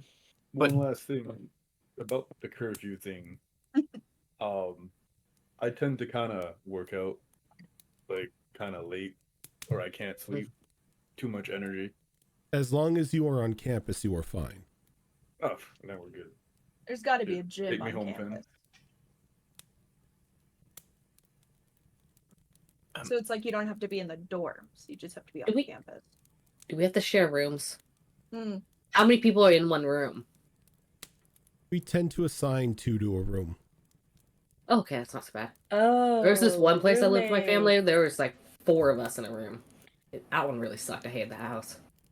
Can we choose to be by ourselves? I was gonna say. What? Normally we reserve that for upperclassmen and faculty. But if there is a specific reasoning as to why you need a private room, we can take that into consideration. My powers activate sometimes when I sleep. I'd hate to, kill or punch somebody in my sleep. I snore really loudly. I emit pheromones sometimes associated with my emotions. And I could either kill you, paralyze you, or everything in between. Yeah, I was joking, but she actually probably does need a like singular room. I hate to put a roommate through the wall.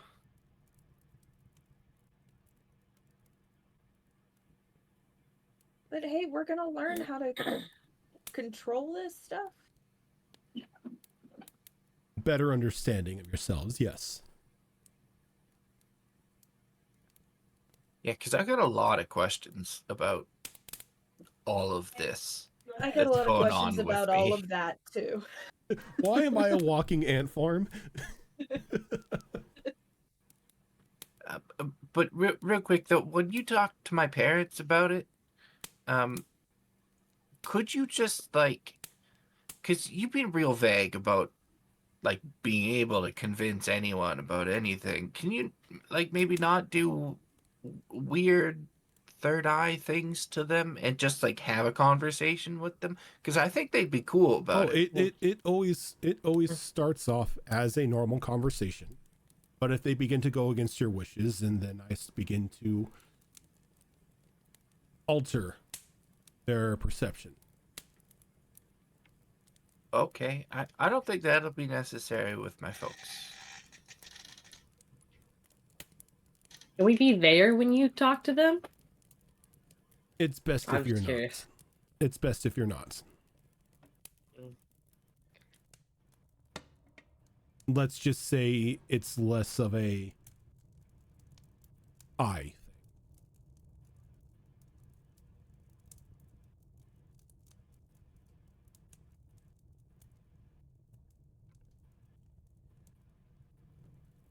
thing. It sounds like we're all kind of on the same page about this. So we stay here tonight and then go in the morning? Is that what the plan is? Yeah. It sounds like. Yeah.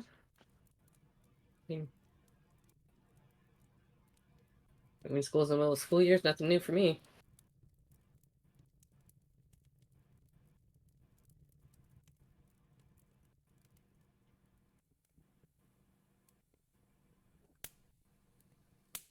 So, Brad, I do have a question for you. Mm-hmm. So, Amelia's name is Jump Scare. Do you have super cool nickname too? Well, we all have nicknames, but they're not. I guess they're all cool in their own way, as everybody chooses their own. Mine's kind of lame, though. I just call myself the doorman. The doorman? Mm-hmm.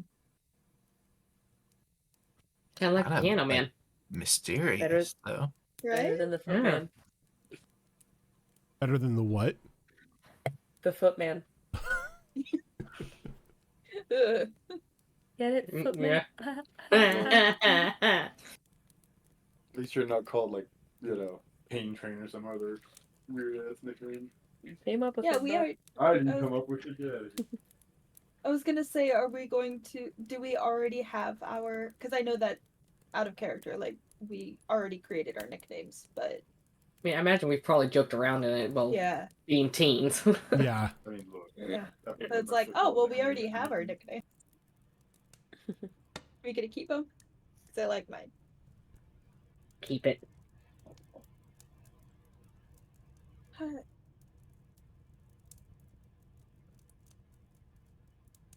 Well, if that is as you have all decided, I believe now would be a good time for everyone just to relax, get situated, sleep when you can, and we'll begin to make preparations in the morning. Is Paige Sounds here? good to me. Yeah, Zara? I Yeah. came back recently. Yeah. The Paige in the corner. Okay, I go and I'm like crouching next to her. Hey, you good? Yeah, it's fine. Like I said, I'm okay going. It's just a No, I weird mean, feeling. Yeah, I mean, after all that possessing someone thing, do you need water or something? No, I'm fine, thank you. But I did manage to get some information, and at least I know the phone number of this little security building of theirs. If we ever receive a number from them or need to use it for the future for whatever reason. That's useful. Yeah. Yeah, let's just hope he doesn't get all the information about you. True. Well, And Amelia guess we'll have to see. Amelia sort of shakes her head. It's like, well, truth be told, you're not going to have to worry about that. He's dead. Good news. Not the I would first ask how person you I've know, but I'm killed. not sure if I want to know. Good news, everyone. Good news, everyone. Well, since it was technically my ability that killed him, I am now in control of his spirit. Oh. I think. It's unfortunate, but you could technically consider me a walking graveyard. Surprised your nickname's not Gravedigger. That's a monster truck. Yeah. I didn't want to be Walking graveyard. That's... I didn't want to be anything associated with graves. Jump scare. Graveyard. That's a sick ass band name. Jump scare is kind of cool because I can scare people with my ghost form. So just went with that. That's awesome. It is an awesome name. Max will give Paige the good old awkward pat on the back and say, "Well, either way, good job." Good game. Good game. Yeah, exactly. Like post game, yo, nice touchdown. Or the Gatorade on my head, smack me in the ass. Good job, bro. Yeah. Nice touchdown. Good job, bro. Do you guys have anything to do around here? Any video games, TV, something? We just stuck here doing nothing for a while. Oh, we have an entertainment den in the back. It's got a TV and all of that. Shit, dibs on the console, man. He just grabs what's left of the sandwiches and rushes the room. We don't have our cell phones on us, do we? I have mine. Or did we keep ours the whole time? I remember I we do had believe to they're abandon our taken- cars. They I thought were they took our taken phones and from tossed you. them out of the window. Yeah. They're tossed out the window, I thought. Oh. Oh. Forgot about that. Do we get new phones and our car? Or do we get Right. new cars? Like what's the deal with our car situation and our phone You can bring your situation? cars. Like your cars and everything can be brought. Hell It yeah. was just at that time. Who's replacing our phones that were chucked out the window? Yeah, you guys are responsible for that, Why were your Real quick. Keith. he kind of looks over to Keith. I keep telling you, you don't need to throw people's phones out of the car. It's a force of habit. I just think he hates technology. You can just change the SIM card and then, that just kind of solves any tracing issues. Or just turn them off. Wait, how far back are we? Because SIM cards aren't a recent thing. It's We're current in year. time. Current year. Okay. They're still inputted in phones. We just don't manually put them in anymore. They're installed now. So Look, you just have to pull apart the phone professionally and take it out. So I mean, they're still a thing. No, It's just the not Power like off it the used phone, to they be. can't track it. my phone, I can take the SIM card out normally and put in another one. Yeah. They went back to that on the newer Good old ones. Google Fi, will give you the SIM card that you could just keep taking out, putting into different phones and whatnot. Even my new Samsung does that again. Mm-hmm. They went away from it and they went back to it. Once again, proving that Android Kinda is better depends. than Thank you. Always. Thank you for being pro Android. I love you more. iPhone. Always. Although I do have to say I do have an iPad for art, but I've never owned iPhone. That's acceptable. speaking I've heard of, the iPads are good for art, so Yeah. you gotta accept that one. Procreate is a great program. Your phones will be replaced. I will make sure of that. Good. I want the newer model, Yeah, can we get upgrades? right? Like I want one that doesn't have a considering. crack on the screen. I just have my brother's hand-me-down, so Yeah. Yours is like 3 New phones will generations be behind. new phones will be all waiting for all of you. and not an iPhone. God no. Android. Good. speaking of our cars, What about them? out of character, remind me. I think we left them near this whole thing Yeah. that happened. You right? It was left by the beach. We left them By at the the- park. at the beach. You left them at the beach. No, at the We beach. walked Yeah, to because the we park. ran to the park. Yeah. Yeah, I mean, look, I'm not the most tech savvy, sharpest tool in the shed here. And it might be the sci-fi movies or the spy movies talking here, but like, is there like, I don't know, some way you guys can make sure they didn't like put a bug or something on the cars? I think that was Keith. Keith is like, I And will do. I don't mean Art. Like, sorry, Art. I will do a full sweep of your vehicles before they enter anywhere near the facility to ensure Alright. that only one tracking device is on there. Lean over to Frey. He'd be like, You "I'll know take what? my dad's bug finder." If that's the cost of paradise, I'll take it. Do not eat the wires. Jesus, Evie. She eating Only the if mouse you've wire? done them in mayonnaise first. I thought he was talking to Max at first. Right? Only if you've done them in mayonnaise.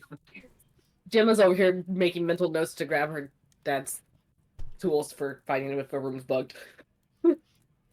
Yeah, when you go to pack and everything. Yeah, that might be going in the suitcase. Years.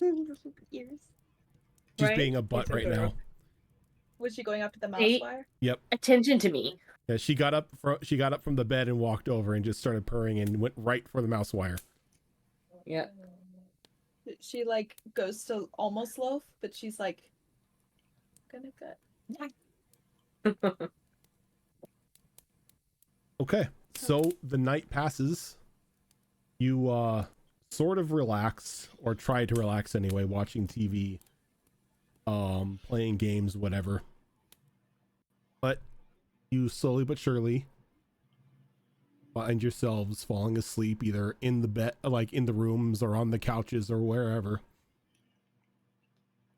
And the next day comes, everyone begins to head back to town. And in the course of a couple days, Byron begins to visit each of your families, discussing how you have all been accepted into this illustrious academy, and how you are receiving a full ride to it. They don't have to pay anything. You'll be well taken care of, making no mention of your powers whatsoever. Just selling the fact that you yourselves are special in some way, that it's garnered the attention, special in the academic sense, that it's garnered the attention of the academy. And either through acceptance of their own or from some influence from Byron, your parents or guardians give the okay for you to attend. I feel like for some of us that academic need is a hard sell. Yeah. I feel like they would laugh. Like, what class? Yeah. Please be more specific.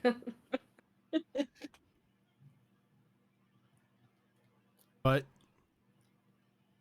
a little bit of time passes. You say your goodbyes to your family. You pack your things up, and you all meet back at the cabin.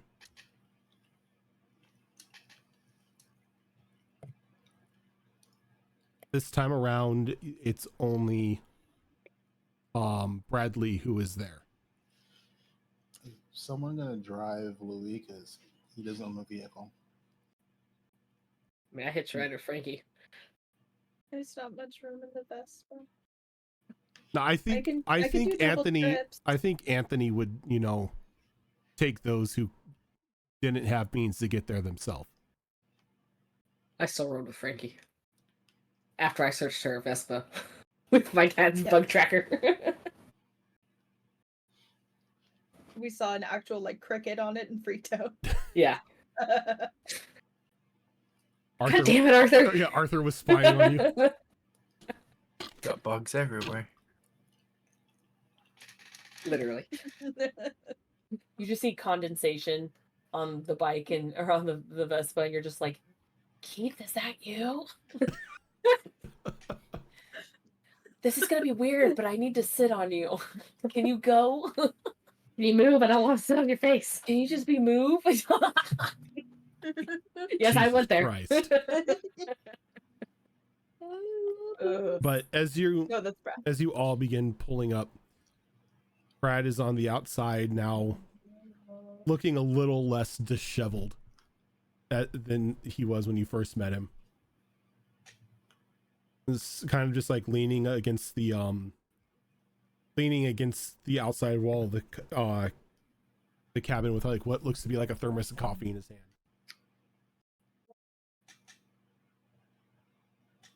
Everyone here? I think. Yeah. Looks like it. Yeah. Duffel bag and suitcase and everything. All right. Single file line. Wait till they clear the rim before going yourself. We don't need people colliding into each other and turning into lumps of explosive goo. And he says that you see him flick out. Is that a thing? You see him flick out a small marble of light as it travels about 5 feet away from him, and then it just opens up into this portal. And you could see on the other side just this parking lot.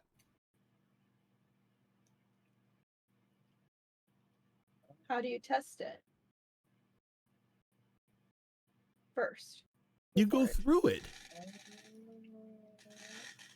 How do you know it's safe? I literally walk through these on a daily basis. They're only dangerous if I want to make them dangerous. Yeah, but you also just said explosive goo? Mm-hmm. Yeah. Look, you ever seen Stargate? No. Yeah. Don't walk through it if the other side is closed. That sort of thing. One at a time, single file. That way particles don't get mixed up. Oh, that makes a lot more sense. You see, this is why being vague does not work. Neither do movie references. Okay, yes. Can we go, keeping the gates open for longer than a minute, kind of puts a strain on me. Paige is already on the other side and pokes her head back, and she's like, "Are you guys coming?" Max is gonna hop in right after. Are you guys Paige. Are you guys driving your cars through, or are you walking? Oh, hell yes. Oh hell yeah! No, we're we're driving our cars. Yeah. Oh, but I'm just honking. Move! I'll walk. It's fine. I was gonna say, I guess you have to hop off and then get back on. Yeah. Well, no, you guys are with Anthony. Anthony drove you guys. I was gonna No, say because of the Vespa. Yeah. No, Anthony was taking you guys, and your Vespa's Fine. kind of strapped to the back of his car. But then if we're gonna do one at a time, we gotta get out of the car. Yeah, we all have to get out of the car. Yeah. Okay. Oh, right. Alrighty. I'm just honking. All right. I need room. All right. Make room and one by one you go through, and it's a little jarring at first as you go through, and you feel a little bit queasy as you get onto the other side, but it quickly fades away. And as the last person goes through, Brad walks through and closes the gate behind him.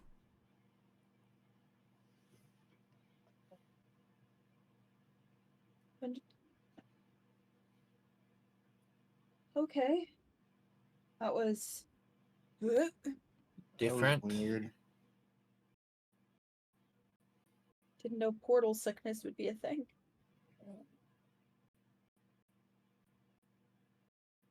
Oh. What do we see? Yeah. DM. Explain what we see. A parking lot. Yeah, pretty much. A parking garage. He goes, as Brad goes through, and he's like, see, perfect means of travel. 3,000 miles traveled in about 2 minutes. 3,000 miles? We were afraid that. Remind me to copy that when we want to sneak out. Oh, absolutely. 3,000 miles, the 3,000 miles, give or take. You know, a few hundred. So we're on the East Coast. It's 3,000. Yes. Not technically the coast itself. Are we in Florida? Oh God, no. No. Okay. Oh, thank God. Yeah. Out of character. I'd be going right back home. I mean, Like, did we immediately walk out and start sweating? Yeah, very My true. skin melting off? Oh, shit. Yeah. No. We fine for Louis. Oh, how to explain it? New York? No, not New York. Are we in Jersey? Wow, you said that with a bit of vitriol.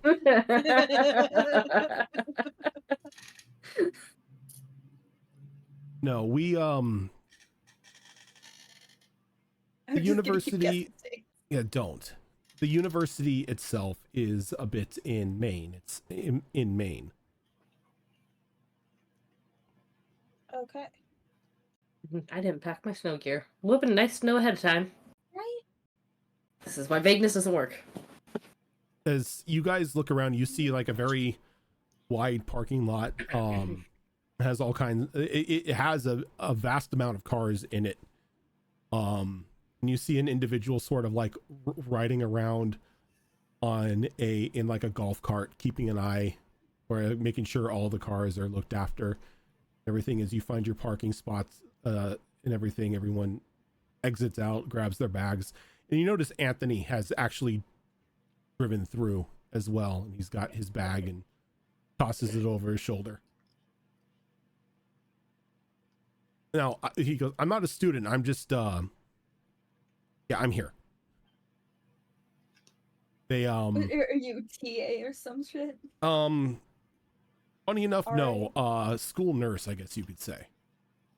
Yeah, I guess that makes sense. I'm sorry, did you say we're in Maine? Yes. Pretty cool, huh? Guys, I'm having second thoughts. Like, every Stephen King book is set in Maine, and shit always goes wrong with those guys. As you turn around and you just see this like vast campus amongst you, just like this old timey like Gothic style like building, probably about like 3 stories tall. You know, just like all kinds of windows and like the old like gargoyles and stuff carved up at the tops. Yeah, there's no way that's not haunted. It's the fucking hotel from Shining. I mean, it's the Overlook. I think we met someone last night that would be, And then like you can see out a bit, you can see that there's just like a very vast athletic field. It's got its own stadium. Tobot, you're muted if you're speaking. And we were just... No, he's telling me something real quick. Sorry. Okay, gotcha. That's cool. And you see just like students coming and going throughout the halls of like the outside part of the campus. And Brad sort of like just begins to walk forward and just like taking a sip on his coffee. He goes, well, welcome to Howlett Academy. The what academy? Howlett Academy. How do you Howlett? Howlett. I was just about to spell that. Yeah. Got it one right. out of 1,500 right. All right. That's gonna be the only one I get right ever. Yeah. I really dig this place. Damn. It's an Howellet. Howlet. Like the Pokemon Rowlet, but with an H. Yeah. God damn it. Sorry, double T at the end. Double T. Howlett is a Monster High doll. Nice. Oh my. Pretty sure. This is Claudine's sister? This is Howlett, not Howlett. I thought it was Howlett. No, Howlett. Howlett. It's a last name. Still spelt like Rowlet with an H. Yes. Oh, Howleen. And an extra T. Oh, I'm just checking. I apologize. I was incorrect. How dare you? God. So as you're walking through, he sort of like turns and looks back to Max. Claudette and Howleen. It's like, so Seafield was the Gulls for your sports that's right. team, What's his right? football team? Oh. Right. What's the name of this place? He goes, here were the Wolverines. Yeah, I'll take that over. Hell yeah. I'll take that over the Gulls any day. Wolverines. Wolverine. So, like, totally not X-Men inspired Wolverine. No. No, not at all, right? Are the colors yellow and blue? Yes, it is. So, question real quick. What kind of player you guys need on the team right now? You would have to talk to the coach. That's just, he's like, I'm not really a football player. You mean you like don't know like every single player on the football team on your own school?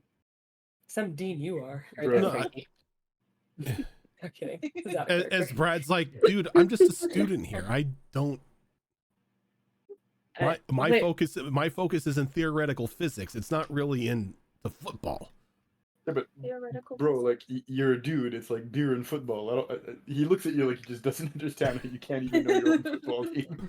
How does no one know? How does anyone know? Like, everyone has to be into football. Right? When you're a dude and you're 17, you should be into beer and football and girls, man. There's no other choice. He's like, dude, this isn't Texas. Not everybody cares about football. Okay, now you're just lying to me. So where do we go to get our room assignments? I'd really not like to lug our stuff around all day. Oh, yeah. Follow me. I'll take you in. You'll get the room assignments set up and everything, and then Pop's probably going to want to take you on the grand tour and sort of give you the rundown of the area, and then, well, you'll start fitting in, I guess. Speaking of Paige. Yes. You good for supper after the tour thingy? I got a few things I got to talk about. Just kind of raises an eyebrow, like, supper. Whatever you want to call it. Sure. Night chow. Fine. Let me just. Night breakfast. Food always on the mind. Let me just settle in first, but yeah. I'm just saying, I got a few questions I got to ask you after this. Night breakfast would technically be fifth breakfast. I literally don't even know this campus, so I guess I'll get a map and figure out where the heck the cafeteria is. I can just smell it. It's that way. Oh. He points in a certain direction. Don't worry. You'll get the whole rundown of the campus, so you know where you're going. There's a map there'll be a map provided in your little student handbook when it's given to you. At this point, do we have our phones? You do not. I was gonna say, like, we could, can you just text it to us or something? But I'm starting to think you lied about the phones. Yeah, I'm hoping we get them when they give us our room assignments. So you're given, like, you go through the admissions office, and everyone is given a room key. And like, room number and everything like that, and you can see that like the dormitory itself is co-ed. It's not boys on like one boys dormitory, one girls dormitory. Everybody, it's more like an apartment complex. Everybody has their own rooms and stuff. Boys walk around their boxers all the time, being all stinky. Jesus. Saying that like you don't enjoy the show. Ugh. Look, I knew high Flex. school boys. I knew high school boys. Tell me I'm wrong. You don't know what hygiene is. Yeah, you still like looking at it going around. You do. Don't give me that. You do the thing where, what is it from Big Hero 6? I wear my underwear front, then back, inside out, then front and back. That is disgusting. What is wrong? Oh, that's wrong. No, that is wrong.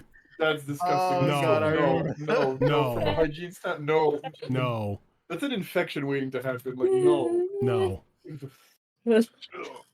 Anyway. And even if they do shower once or twice a day, they don't use enough deodorant. Or they don't use the antiperspirant deodorant. They only use like the I'm gonna be real. Back then with the hormones, guys, they just use the Axe body spray. They don't use deodorant. Douse them in deodorant every 2 hours and make them shower 3 times a day. They still stink. Axe body spray. That's all it is. Oh God, yes. Up to a certain point, let's be real. They overuse it, and then it's just a walking like stink bomb of Axe too. And you just like, no, you did not need to empty half the can on yourself, homie.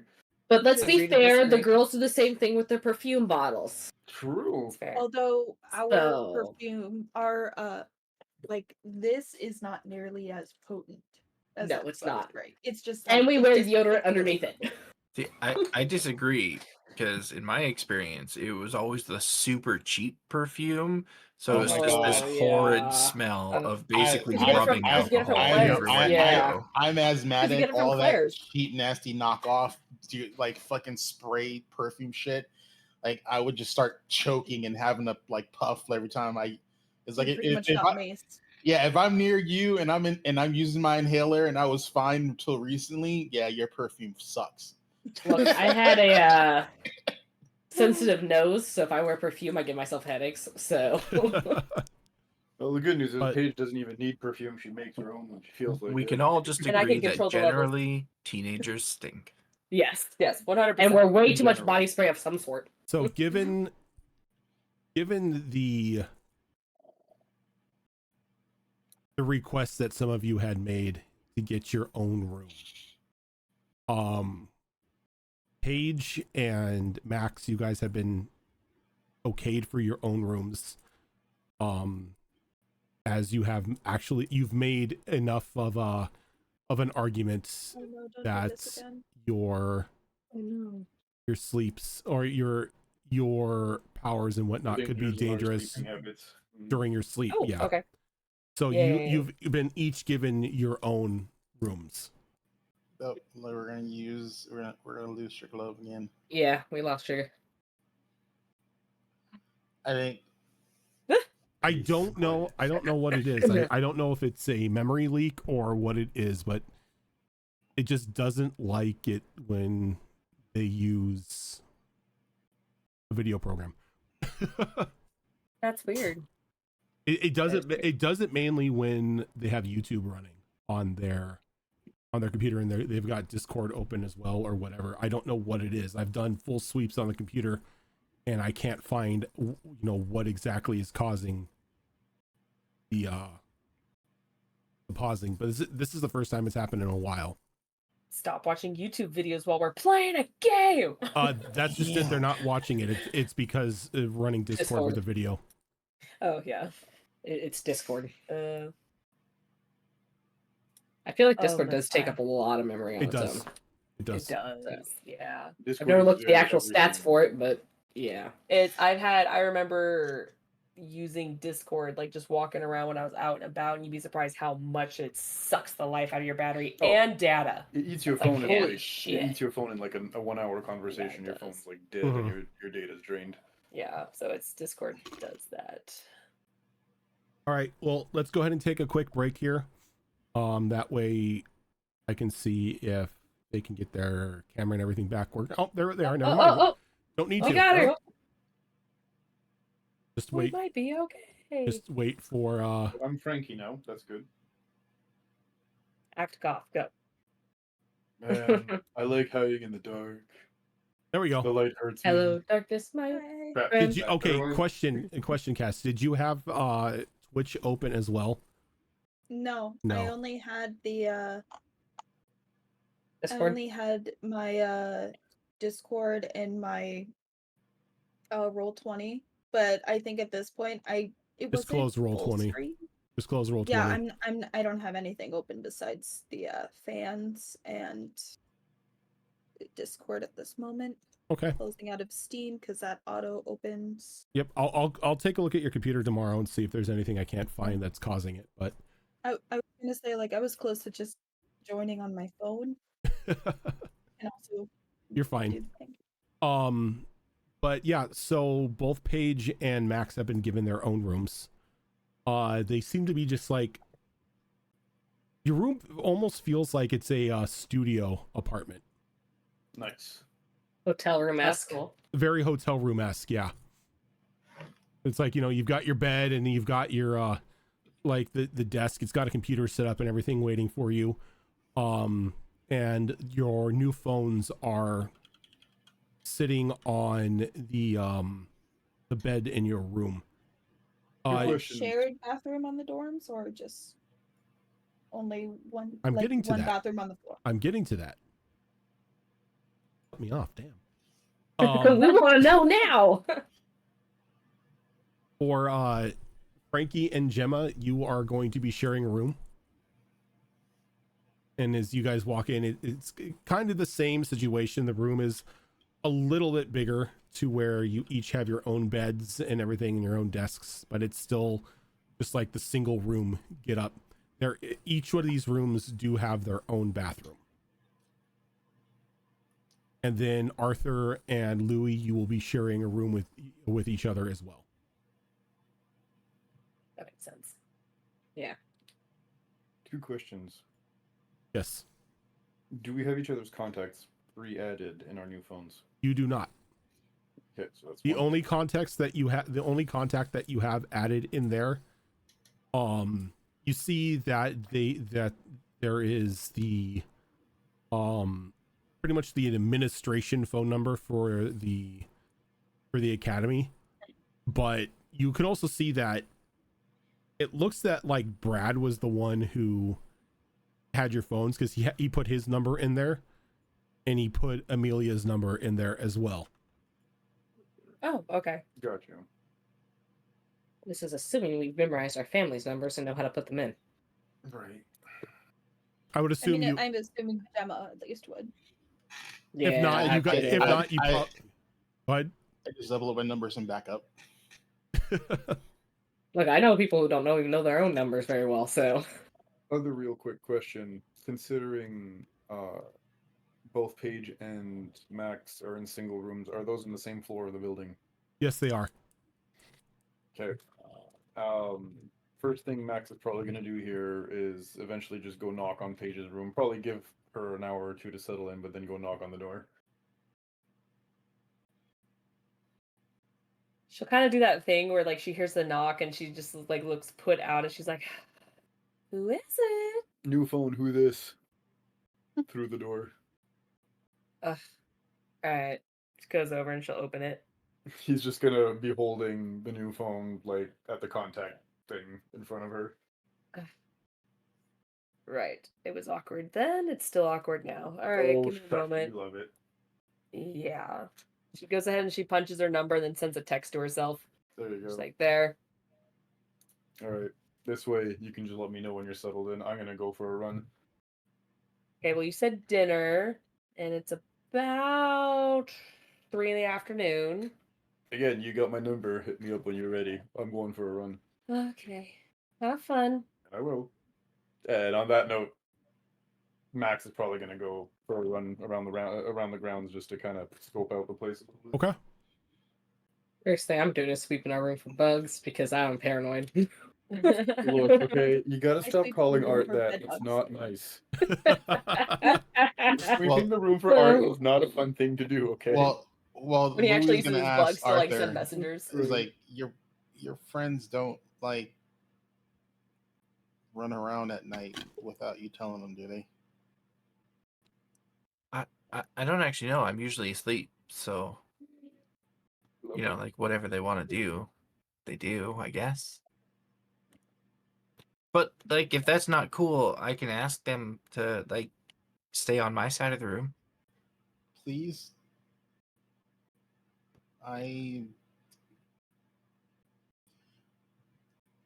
Waking me up unexpectedly is not a good thing.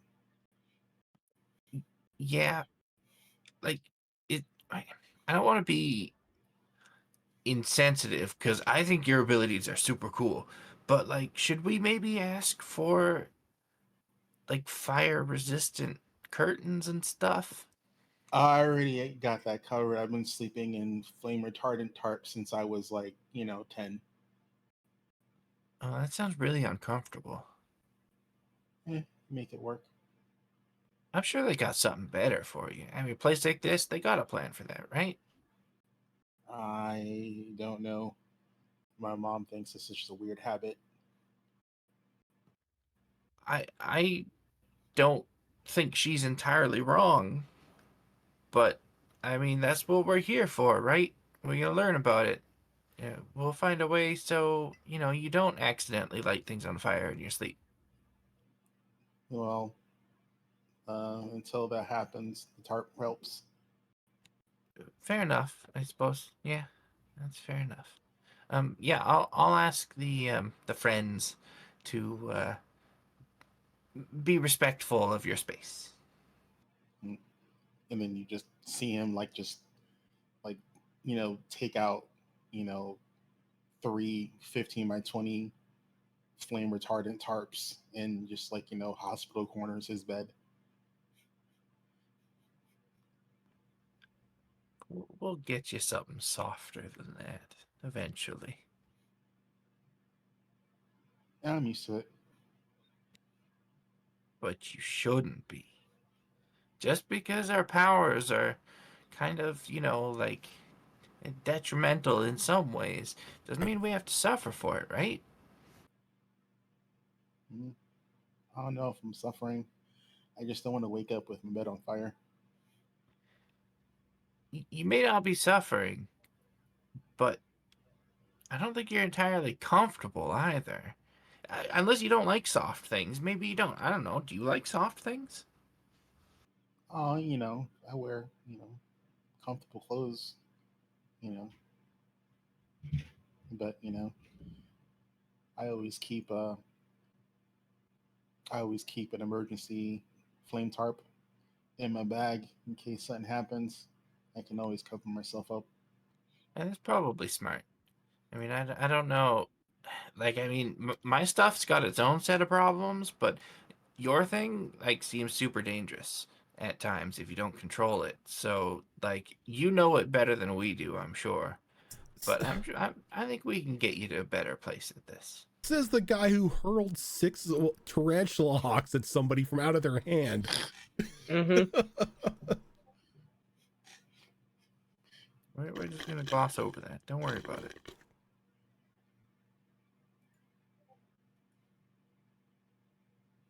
Okay. So everyone is getting situated in their room as Max, you start taking, like, doing some laps around. Are you doing it around the campus or just like the athletic field itself? No, actually around the campus. I'm checking out different buildings, roads in and out of the place. If there's like forest lands around here, I'm basically getting a bit of an idea for the lay of the land, if you want to call it that. Okay. So as you're running about, you're like, John, mine, you're going by a couple people and everything, and they're all just waving to you, and everyone seems to be in a somewhat not really chipper mood, but you don't really see a lot of stress on the faces of anyone here. It seems that like the campus life here is very laid back. Every now and then you catch glimpses of people like in the halls or whatnot playing like playfully tagging one another with their abilities. And it while it seems a bit dangerous, they seem to only be doing it if there isn't like an administrative eye watching, giving you sort of hint that maybe you shouldn't be tagging each other with the abilities, but none of them seem to be anything to inflict any sort of harm. but you sort of make it out, through like the main like dormitory part of the building, and you start like going through the halls and then outside, running the outer perimeter of the grounds. And as you're doing this, you just hear just a very audible slurping of a empty soda cup. I mean, we'll naturally look around. And you kind of like look around and you don't really see anything until you spot this like little minuscule person sort of sitting on your shoulder with what looks to be like a 7-Eleven Big Gulp in their hands. Well, shit, didn't think I'd meet Ant-Man this fast.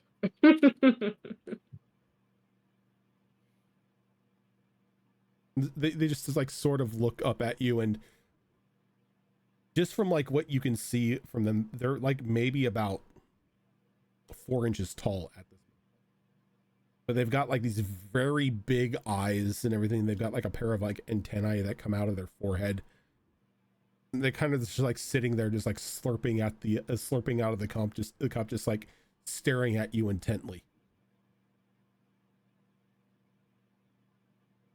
So as he's running, I mean, he's not going to stop running for just because of that. But as he's running, between 2 breaths or whatever, he'll just be like, "Can I help you, little man?"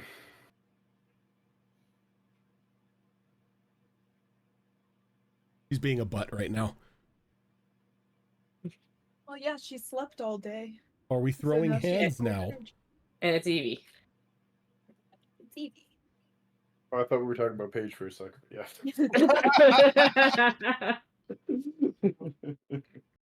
No, like we know where someone's sleeping tonight. As soon as I put her on my desk, she like just squares up.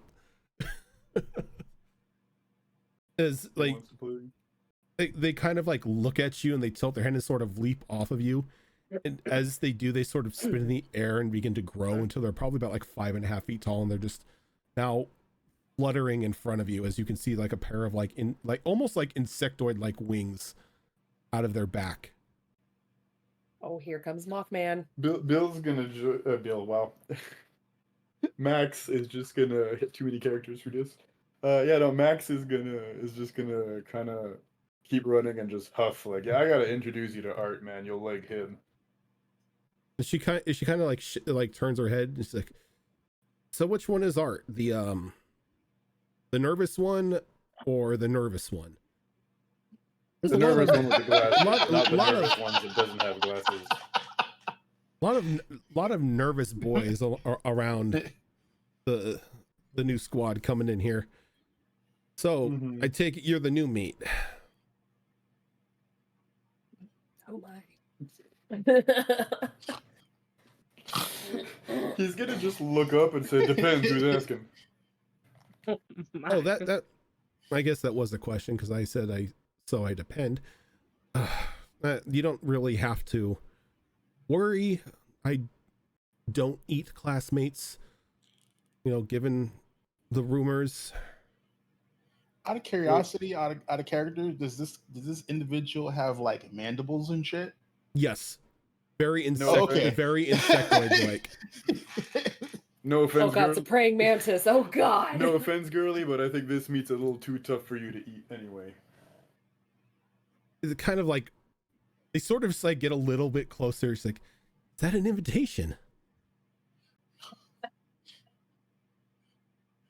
I'm scaroused. Run! Oh no, run! Nah, we can toughen our skin up, man. He goes, "Nah, you're not my cut anyway." Stinky boy meat, huh? He laughs. No, I tend to like my meat not to be as trim, to say. Too tough for you. That's what I thought. He laughs. Like a nice marbling of fat. I mean, he's too toned. She wants that wagyu, not that bottom round. Look, bro, I'm just gonna Well, either way, like I said, man, Art's the one with the glasses.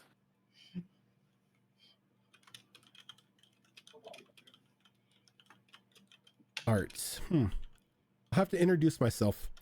Again, I promise I won't eat him. As I said, I don't eat classmates. Internally, Max is like, yeah, my money is on. Wait, if she's mostly insect, does that mean Art can mind control her? Or hive mind her? Pause. Experimentation later. Right? Yep. My money's on Art. No, I mean, Max is just gonna laugh. Just like maybe read her mind. Pulls up next, pulls up next to you as she's continuing the fly, keeping pace with you. Yep. So, you got the two nervous boys. You have the girl who smells like flowers. She does, doesn't she? When you're lucky. Yeah, that's fair. Or chemicals. I want to be offended, but no, carry on. You don't want to know what she smells like when she doesn't like you. And then you got the two girls that seem like they act like sisters and have very, very colorful hair. Yeah. Interesting. So I don't have to assume that you're all from all from this planet. Max says, "No, I just hid my antennas at home because he doesn't know about aliens, so he thinks she's joshing him right now." Oh, you come from a species that can remove their antennae. Are any parts of the rest of your body that you can remove? Remove? No, but I mean, I can make this body into just about anything I want it to be. Interesting. What about the others?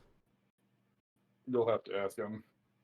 I will make sure to make that a point to speak to them. Mm-hmm.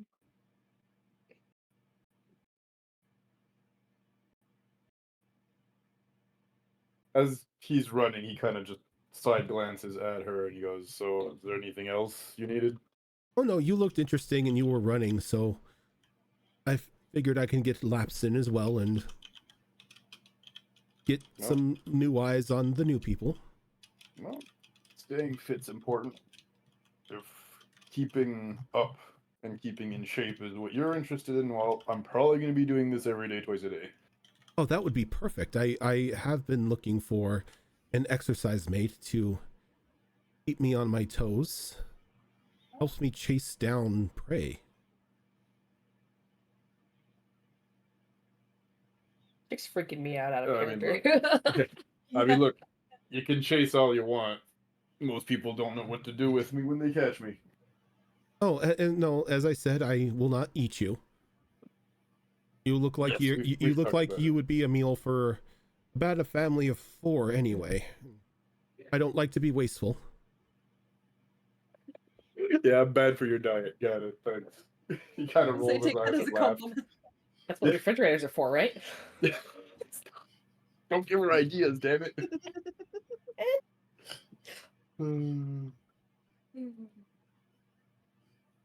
So, what do they call you? You want my name? You want my nickname? You want my other nickname? You want my other nickname? You want my social insurance number too? Like, which one? What is it you want? Oh no, I am not trying to do any sort of what the identity theft. I just wanted to know what your companions called you.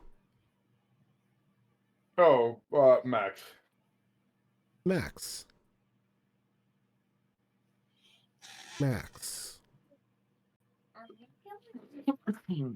Interesting.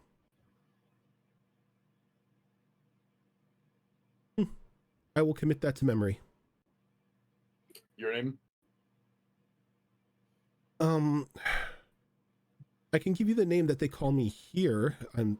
I don't know if you'd be able to pronounce my actual name, or because it just sounds like a bunch of guttural noises. Try me.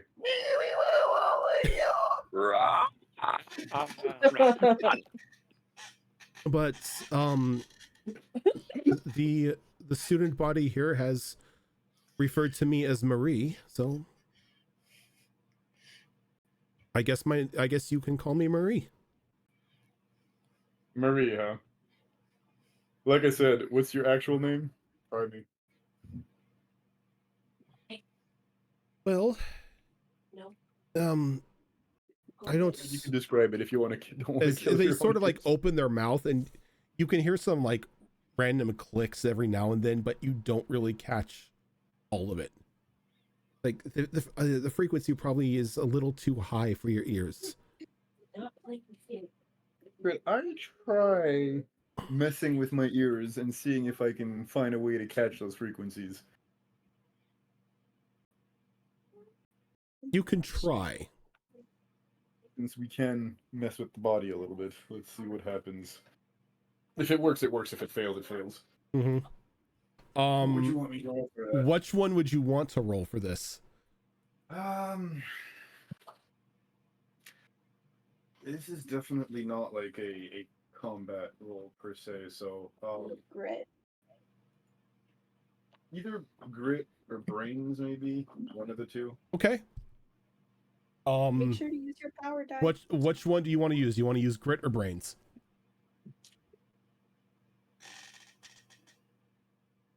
I think, honestly, he's more instinctual than he is brainy. Let's call it that. So I'd probably go for it by guts.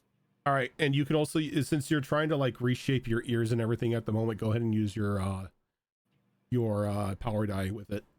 That's the D4, yeah. Yeah. That's a 14. A 14?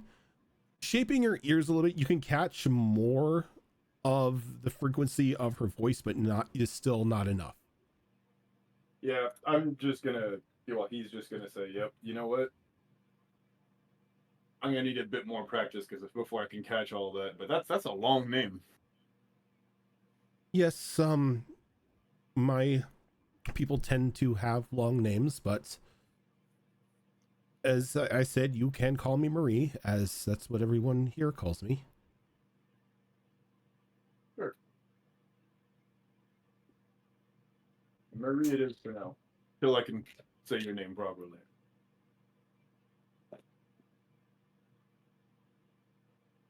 Okay. And with that, he's gonna keep running. All right, and she follows you the entire run until you get back up to the dormitories. Oh no, I think you misunderstand me. I'm running until Paige texts him. Like, oh yeah, she's keeping track with you the entire time, and like 3 hours until Paige is ready, and like just asking you like nonstop questions, just very interested in whatever you can tell her. Yeah, I mean, Max will definitely answer most questions. The only topics he'll avoid answering is anything that has to do with his friends' powers or information about his friends or whatever. He's kind of trained himself over the 3 years at the other school to like not talk about. I have a feeling at one point it just gets into like a very long conversation about football. Probably if she takes him in that direction, yes. Okay, so probably about halfway through your run, you do get into the talk of football, and by the time you finish, like she feels as if she has a grasp on the rules of the sport and everything like that. Oh, he's teaching her football. Football. Who's your favorite linebacker? Me. Real life me is like, oh my god, that's so fucking cringe. But like, yeah, that's probably what Max would do. Who's your favorite linebacker? Me. Who's your favorite quarterback? Me. Me. You don't get it. I am the team. And I am the team. They called me the senator. Look at me. Look at me. Look at me. Is no. I am the team now. There is no I in team, but there's a me. No, there is an I in team. It hides in the a-hole.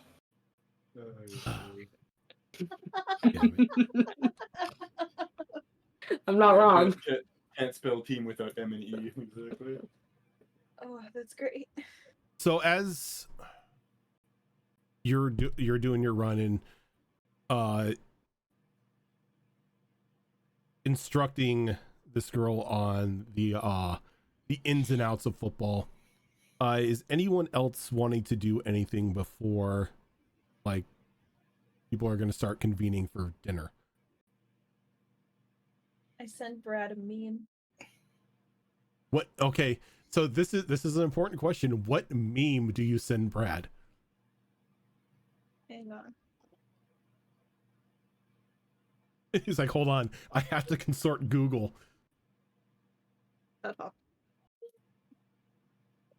It's just the no bitches.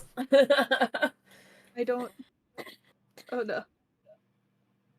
Probably something in relation to Portal. Oh God.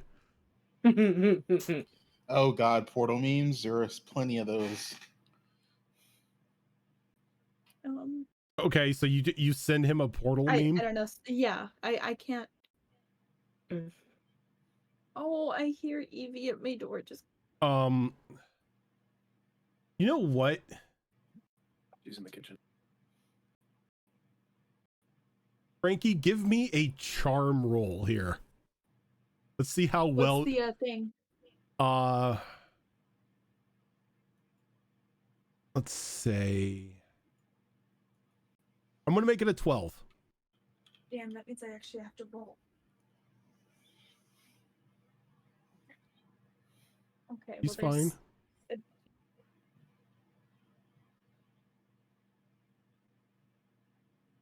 There's like no space for her on my bed. I'll find a spot.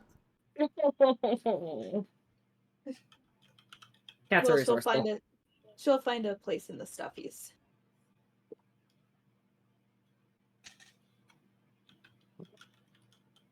Okay, 12.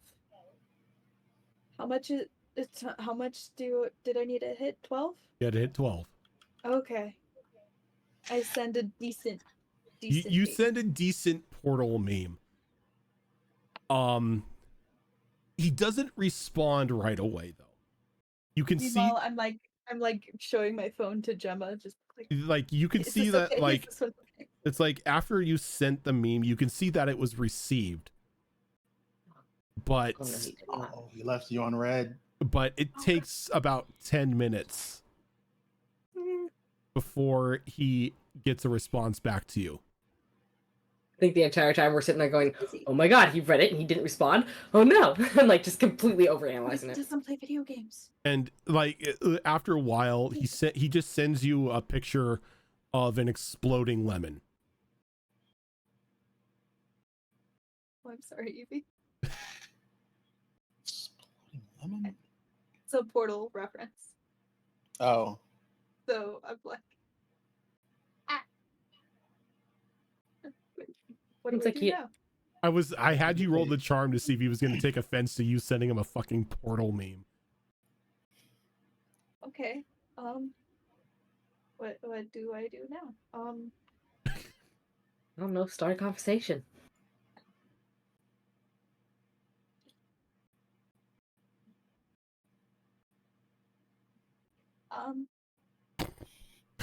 Well, we haven't figured out where the cafeteria is. Ask if he'll show us where the cafeteria is. No, yeah. Everybody, you guys have been given a rundown of the campus, so you know where the cafeteria is. She said, also, ask him where the cafeteria is. I'm just saying, for those of you who need to, also on your phones, you have a campus map that will show you where everything is at. Okay, hang on. I have to let a kitty cat out. Well, that's a lame excuse now.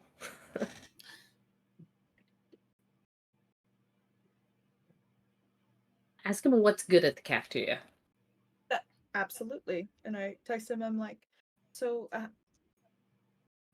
ask him, like, hey, we're going to grab dinner soon. What do you, in your opinion, what do you think is the best? And it takes, you see that it's received. It takes another like minute or two. And it's just one word. It just says food.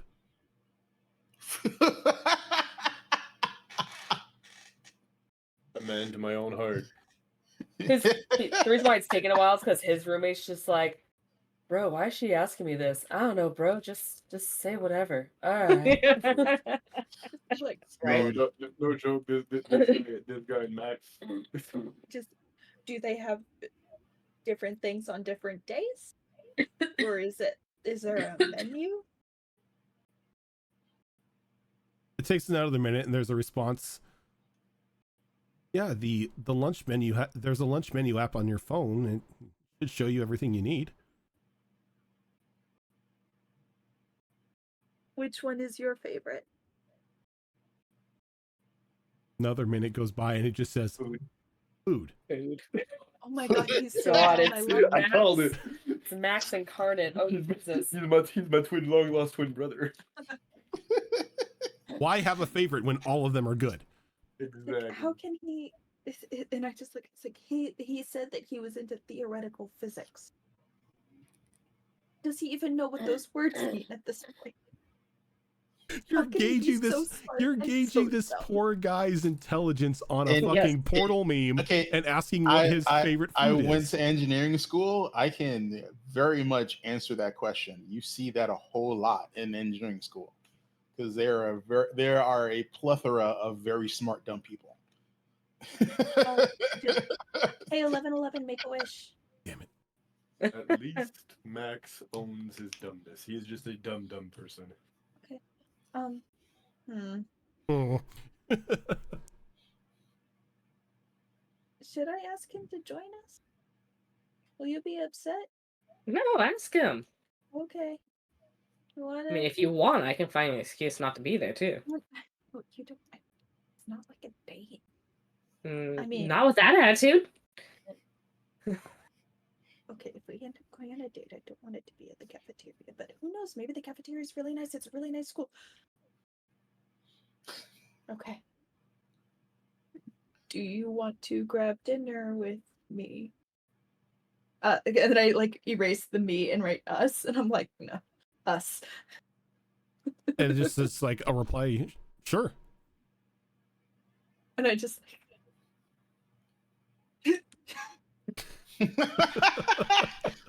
Did you tell him what? Let's go to the cafeteria. Do you want to grab the others, or do you want to just be the three of us? I'm sure they'll meet us. I'll send I assume that at this point we have a group chat. Just be like, hey, we're heading to the cafeteria. Join us if/when you want. You don't have our numbers, remember? New phones? Yeah, we don't have phone numbers. We have to go harass people for phone numbers. Can we just skip that part? I would assume you guys got we probably ran around and harassed each other. Yeah. So group message went out, invite everyone to dinner. We're going to go get food. Like, I assume it started with Max, but like... Well, probably not, actually, because Max is out running, so catching Max running... That's okay, we just got Max's phone number from Paige. Yeah, and then Paige... If that's okay. Paige, went around and we did that. But yes, that's where I'm going with this. Good? Great. Cool. Okay. So... slowly but surely, everybody begins to convene for dinner. And you go into this just very large cafeteria that has sectioned off, not sectioned off, but different cooking areas for various foods. You know, of course, you've got, pizza and hamburgers, stuff like that. They've got like a central area for like soups and salads. It's like pretty much any food that you could think of, it's here. As everybody is just, standing in line, getting their food, going to one of the tables, sitting down, eating, conversing.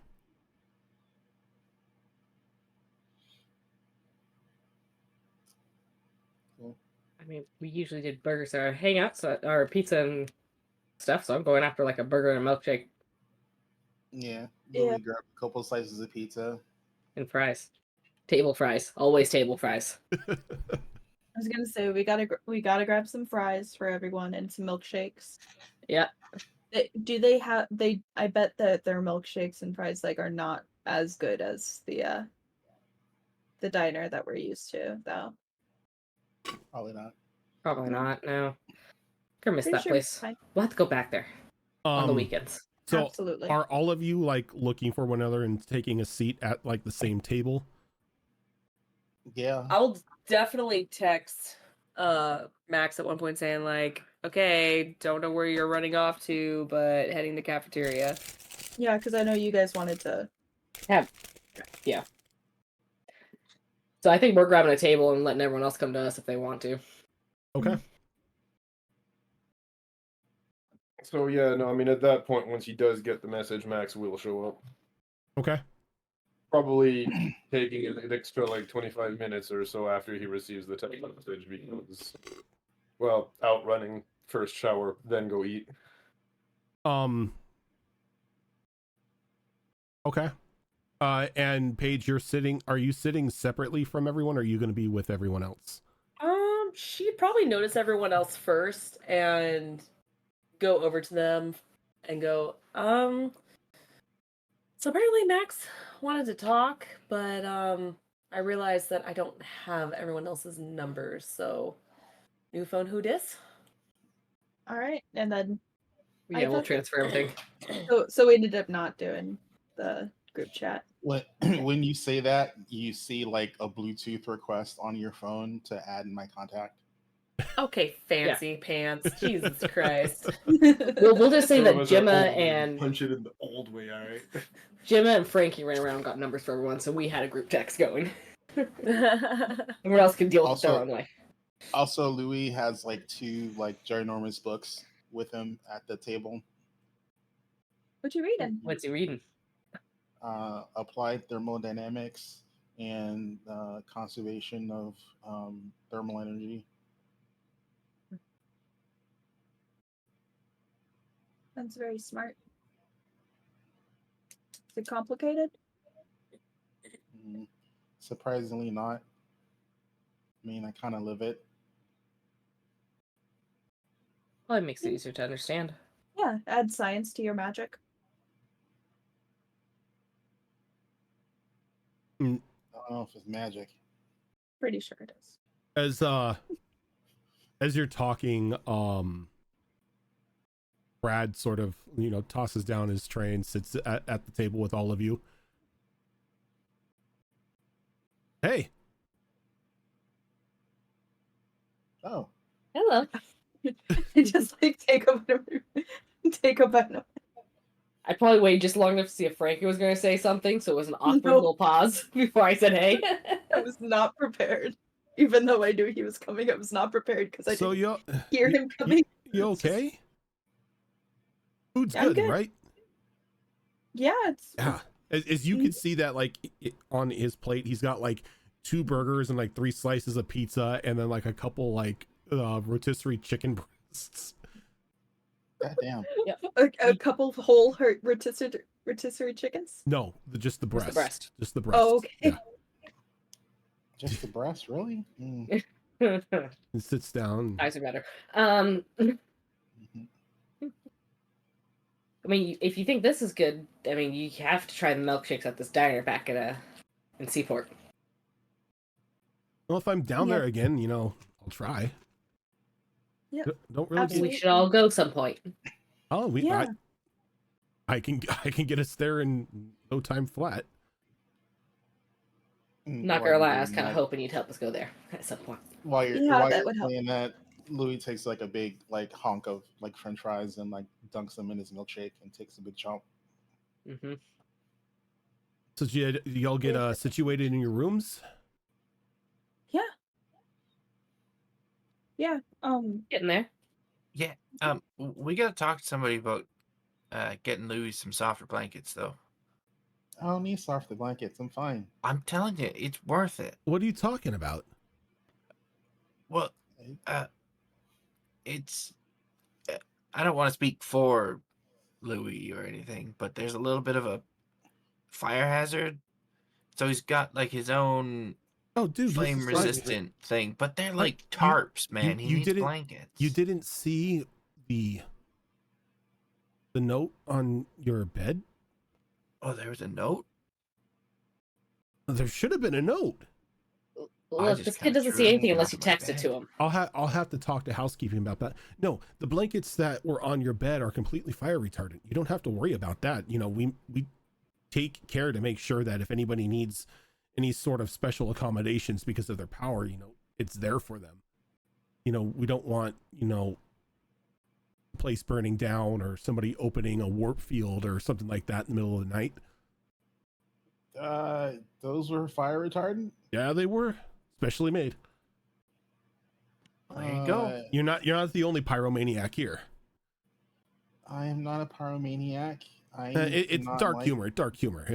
I know. It's just, it's kind of like how we refer to everybody who has their own room as being in solitary. It's just a joke. Well, I'll have to test that out. They didn't feel like they were fire retardant. That's very strange. But they are. Trust me on that one.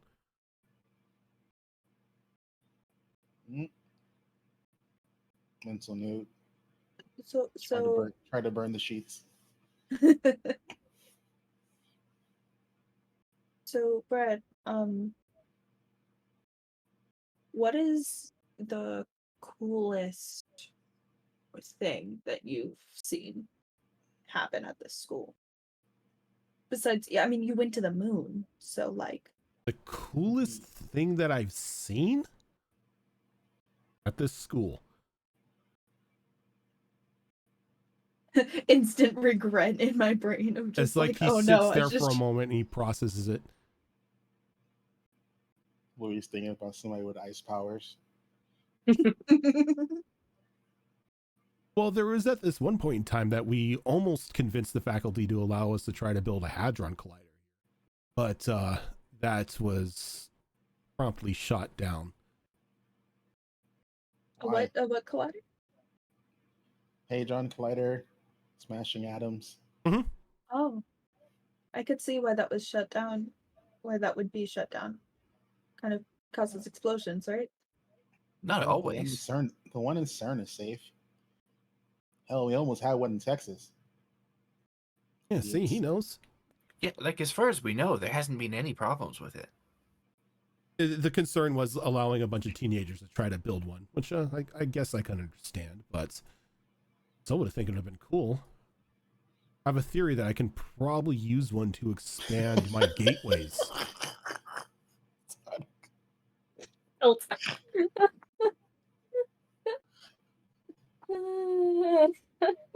God damn it. God damn it. What happened? I'm sorry. The chat in the stream. His low brain cell count, I apologize. That is the 17-year-old in me.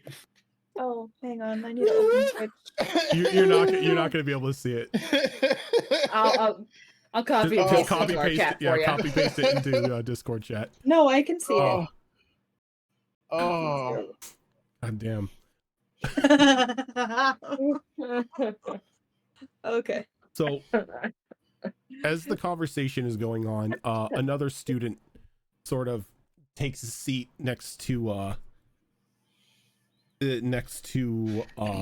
Bradley, and you can see that, you know, when she first sits down, she just has like these very wide, like large eyes, a pair of like antennae and like mandibles, and like a pair of wings that are like going, like sinking into her back as she goes to sit down. Her skin is like a very off, like green, but as she sits down and she looks around, and Brad kind of looks at her and he's like, oh, my apologies.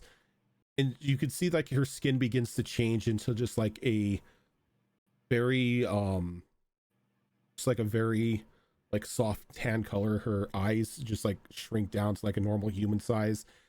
Just this long black hair comes out of her head, and she just begins to like look more like a human, like just like more like a human at that point in time.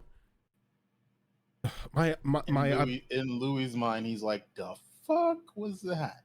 My apologies. I was out flying with Max, I believe his name was. He said that he was. You can fly? Well, yes, of course I can fly. No, he's looking at Max.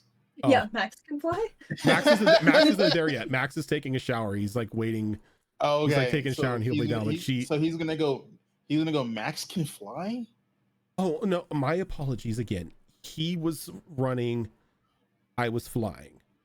Well, first I was riding on his shoulder, but he didn't notice me. And then he noticed me, and then I changed, and we had conversations about stuff, and then a lot about a thing called football. But it seemed nice. Talks about that a lot. It seemed nice, but I wanted to get to know his friends more, so I followed your sense to, well, here. And you could see her, you could just see her plate is just nothing but various forms of meat.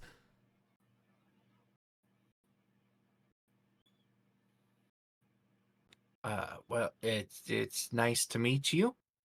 Like when she says I followed your scent, like he gives himself a sniff check. He's like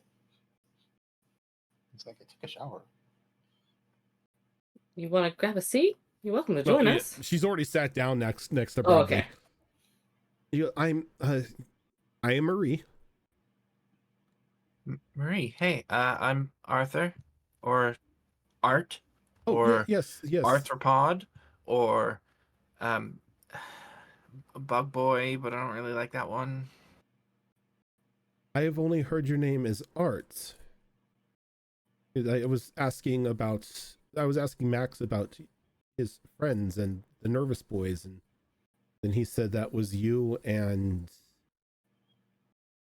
Louis, I think your name was, correct? The Nervous Boys. Boys, is that what they're calling us? No, they call us nervous. No, when I first saw you when you came through the gate, you seemed a bit hesitant, nervous. I didn't know your names, so I just attached. Oh, yeah, because I thought this place was like a horror mansion from a Stephen King novel. Yet you didn't have a problem with the cabin in the woods.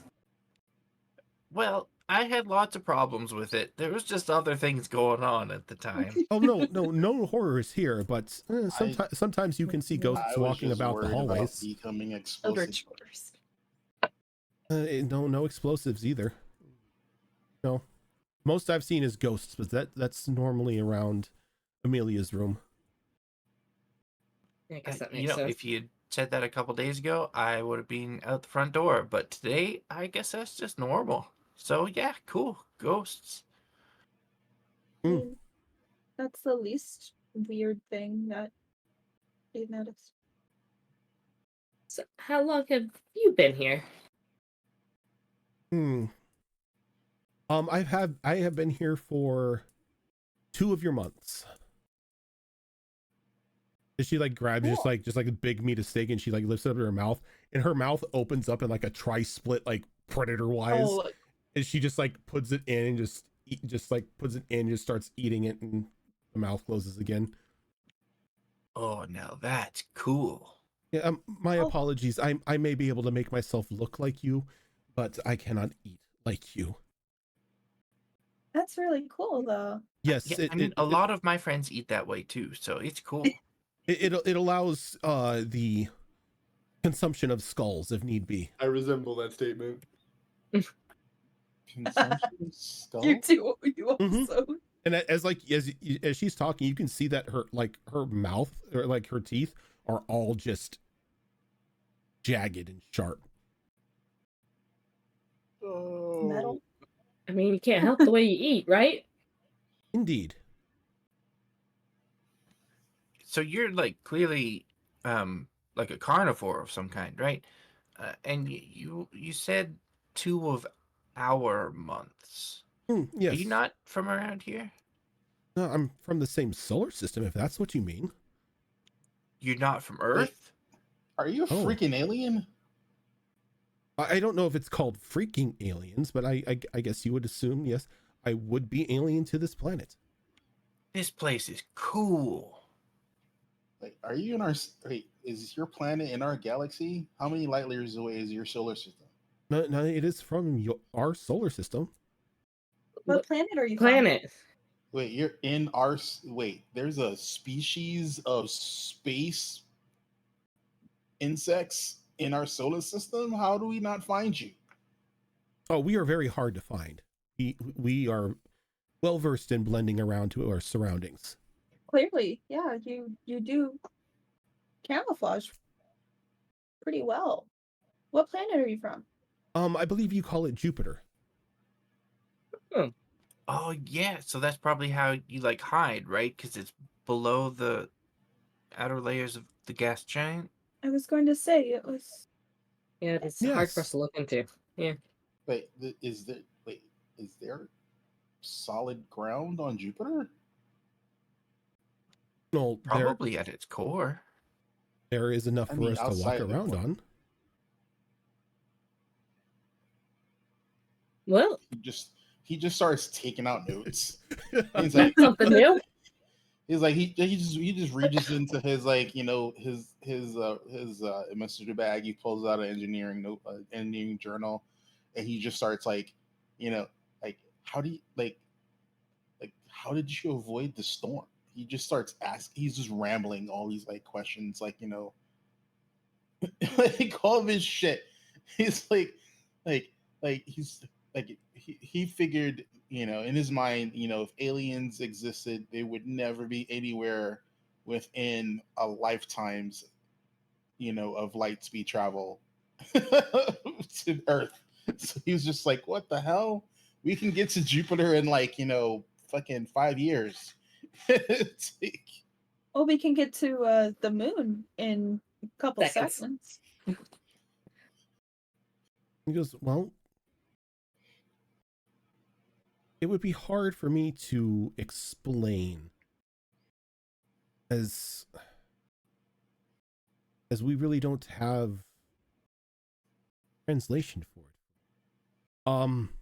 I guess in a sense that we exist outside of the reality in Jupiter, as you say, it is a gas giant. But and she kind of looks over to Bradley. He's like, Freddie, can you help me out? You seem to explain it better. And he goes, I got you. So Marie here, technically from Jupiter, yes, but alternate reality. Of course there's alternate realities as well. Well, of course there's alternate realities. Wait, so you're from... Wait, can you portal to alternate realities? I'm the whole reason why she's here. It was an accident. Oh, that's cool. You went to Jupiter? No, I didn't go through Jupiter. I opened Jupiter by mistake. Was that before or after the moon? During. Oh. I think that's enough new news for me today. I'm going to process that one. Yeah. Not every day you find out that there's alternate realities and things living on Jupiter. Wait. So she's from Jupiter, but not our Jupiter. Are there beings on our Jupiter, though? They both shrug. Okay. Well, you know, I don't know why you're shrugging at me. You know, I had a right to ask. I would assume so. I've never been to your Jupiter. Were you experimenting with alternate realities? No, it was accident. Complete accident. But I can't reopen it to send Marie home, so she's with us. That's sad. Sorry, Marie. Oh no, it's quite nice. Not everyone here is trying to kill one another for food. Oh. Not usually. No. I mean, you keep between Max and his food. You ever been on a football field? Is that what Max says when he sits down? Actually, Max would probably be double fisting plates piled as high as he can with nothing but meat at this point.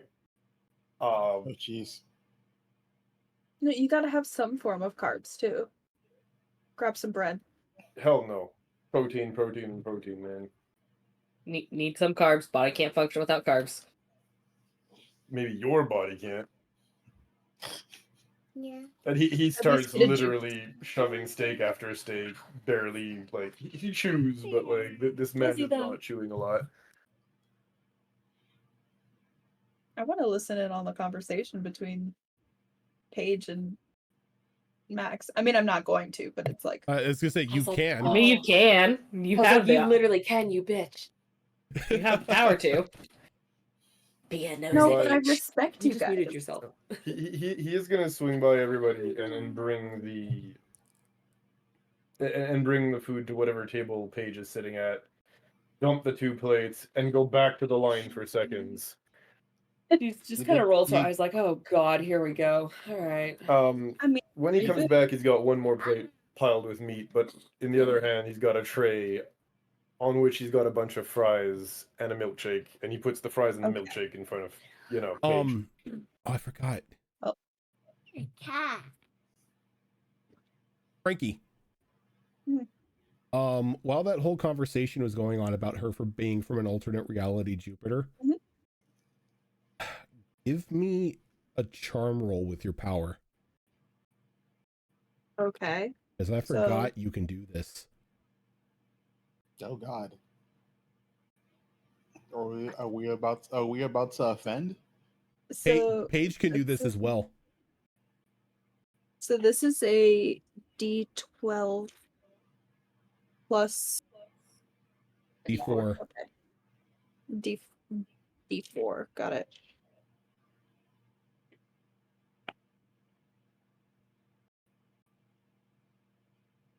That and landed sideways.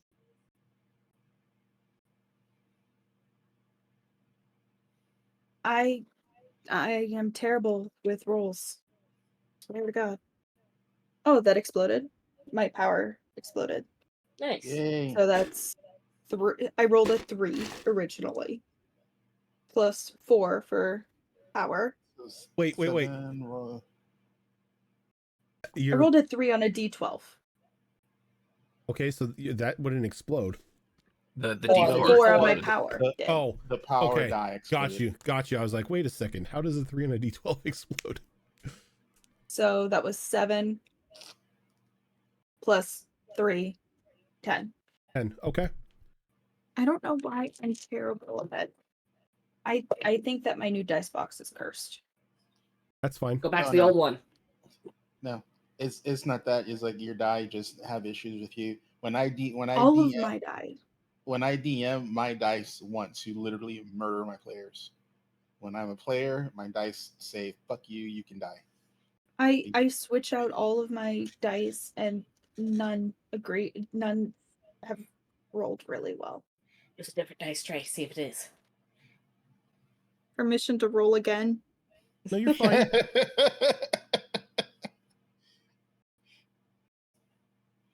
Okay. So, as that conversation is going on, there are changes in the tone of the way that they're speaking that leads you to believe that they're not being 100% truthful.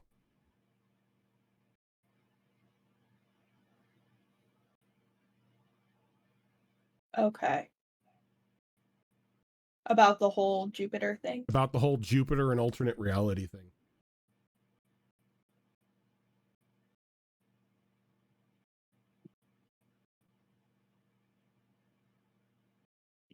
Okay.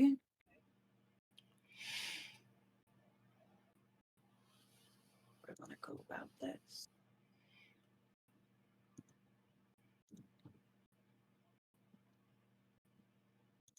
I think meanwhile, I think I'm going to be texting Gemma under the table about it. Or I would say that I'm going to text the group chat that doesn't involve Brad. Okay, so just Just the group chat. The group chat. Just like they're lying. I could tell.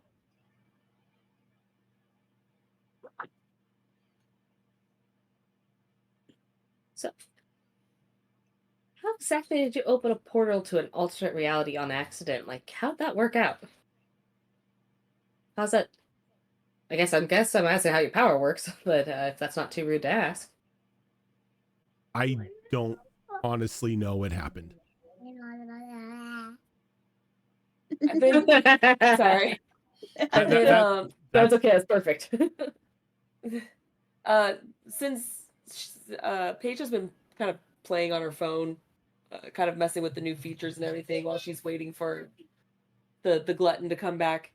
I mean, he's back already. He just put a milkshake in front of her. She's gonna go ahead and try to release, I don't know what that chemical's called, but that chemical that's kind of like a truth serum. Oh yeah, that yeah, one. yeah. Everybody's gonna start talking shit. Yeah, I mean, oh no, that's fine, but I'm gonna kind of waft it over like a whole ass Paige Paige just cast Zone of Truth. Paige just cast Zone of Truth. The question is, how many of us are in between her and the targets? Enjoy, guys. That's fine. Okay, so Paige, can you give me a charm roll with your power die? Yes, I would. Can I also ask about in regards to the gravity? No. This is I'm keeping these dice. I just changed my dice. I'm keeping these. I got a nat 20. Ooh. Jeez. Plus a 13. 33. And it's a D4 for the power die, correct? Mm-hmm. Yeah. Yep. Yes. And a 2. So 35. So 20 plus 15. So as you're asking your questions, you just see Marie sort of stiffen for a moment as her body sort of reverts back into like that insectoid looking form, as her eyes are just now like glossed over as the pheromones that Paige admits just completely wash over her. And I will text back as this is happening, saying like, well, let's see if my pheromones can help dig the truth out of her. Truth is in quotes. Oh, There was no alternate reality. I do come from Jupiter adjacent, not Jupiter itself. I thought she was gonna say she's from Connecticut. Okay. Close enough. Is she okay? What's wrong? What's happening? I believe I haven't. Check your phone. I believe I have breathed in whisper. too many of Paige's pheromones. Paige's oh. Yeah, she has to do that. Do you maybe need to go to the She's nurse's fine. office? No, I will. She doesn't look fine. I will be okay. She's fine. You okay? Why did Shut up, Arthur?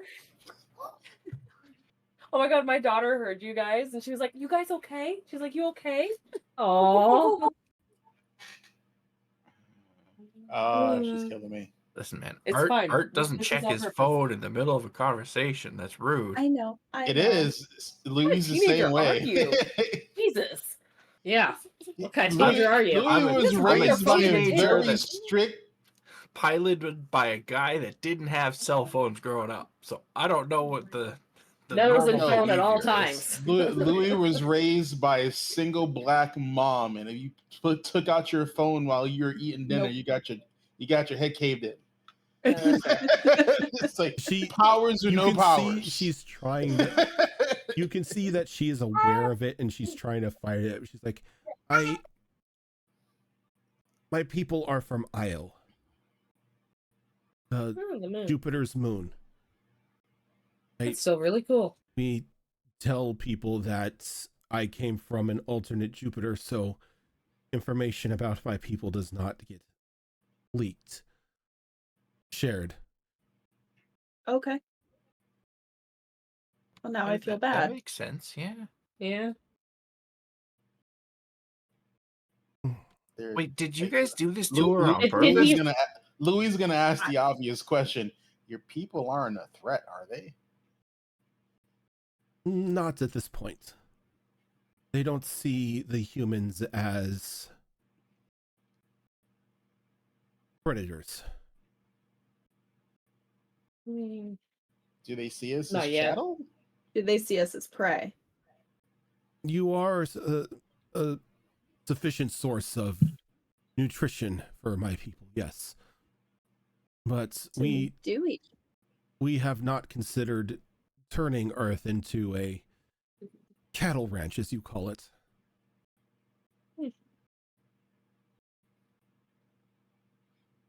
Oh. What does Brad think about this?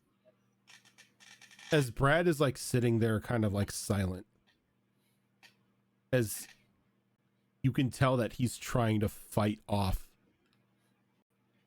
the pheromones, and just like in an instant you just see a like white marble form behind him as a gate just kind of like hula hoops him out of the area. Oh, no, I was. He pulled the ejector cord. Yep. Hell, I don't think we're making any friends today. He just reached above his head and he just pulled the ejector seat. I hope you understand. We have been through a lot, and I don't believe you did this on purpose. we didn't mean any harm. I take no offense. It's just pheromones have more of a primal effect on me and my people. Paige, let her go. You're good now. Paige, remember this. Fucking Paige, she's still a villain. I mean, once the cat was out of the bag, she'll be like, okay, she knows it now, and I'll turn it off, as it were. Be like, all right. She like kind of like begins to breathe a little heavier as she changes once again into like her human form, and then like she just starts like looking at everybody with like very primal eyes for a moment. Guys, not cool. Oh, it's frozen I didn't again. do anything. It's an hourly thing. God. That's weird. There's something going on in that machine if it's an hourly That thing. yeah, that sounds like it's something with your video drivers.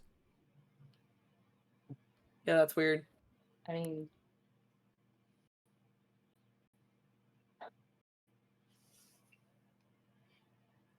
I must be some water or something. I must be excused. Now is not the time to take a mate. She kind of like stands up and just quickly leaves the cafeteria. Think of me. Oh my god.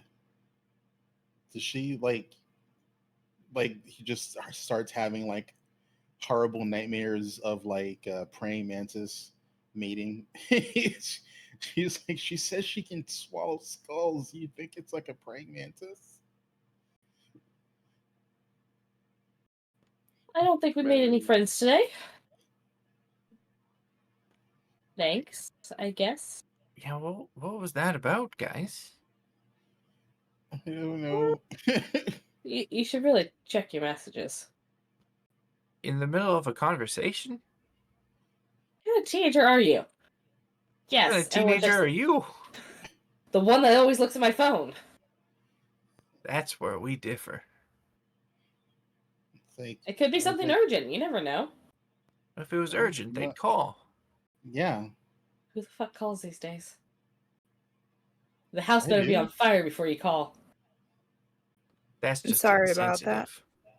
All good. Yeah, it's not your fault. No, I mean like Frankie. I'm currently on my phone and I'm like I'm turning my computer back on. Gotcha.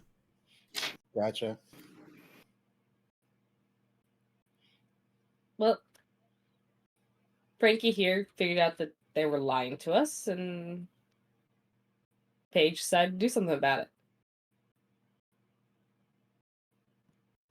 Is that Is that who we're gonna be? That's a good question. Is that what we want to do with our abilities? I mean, are we all as truthful as They were. When I said that they were lying, I figured they were just trying to pull our legs as being the new kids, but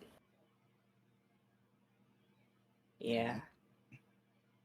Look, I don't know about you guys. I'm just too dumb to lie. I mean, I don't think everybody needs to be truthful all the time, but, not everything has to be suspicious. Sometimes we lie because it's easier, not because we want to hurt anyone. You're not wrong.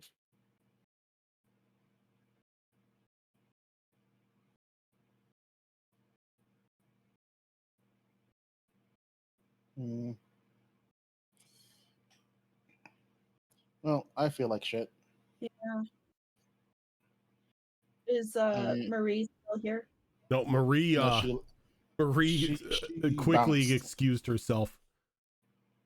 She apparently did not want to procure herself a mate. As she's walking out, Max would probably bump into her, probably with another like 2 plates of meat at this point, knowing him, and he'd probably just be like, "Yo, what's up, Marie?" And she kind of like nods like quickly, is like as she passes you, her steps in like pick up faster. You know what? My question is it her or is it Max that goes, right, Louis? But you only missed us talking about how we probably didn't make any friends and what we did was mean. Okay. What Paige did was mean. What did you guys do again? You did not look at your phone either. What? Look at your phone. He's gonna pull out his phone and take a look at it. It was on silent. Yeah, well, apparently, Brad and Marie were being a little surreptitious with where she was from, and Frankie tuned in on that, and Paige decided she wanted to know the truth. This is why I had to talk to her. God damn it. To be fair to Paige, we were just told we were spied on by these people. That too. Again, one of the many reasons I wanted to talk to Paige, but the administration. I mean, we can't think every student here is like a spy. No, it's just no, but just might put her on edge. It puts a lot of people on edge. Yeah, I mean, hell, I swept our room for bugs the first thing when we got in there. I'm gonna have a talk to her about this stuff anyway, and he's gonna just drag his newly refilled plates back to the table with another milkshake and another set of fries.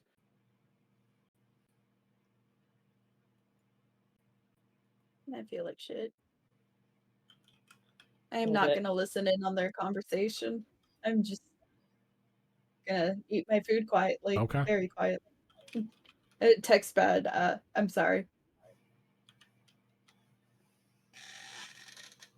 I wonder why he ran though. It's obviously something you didn't want to say.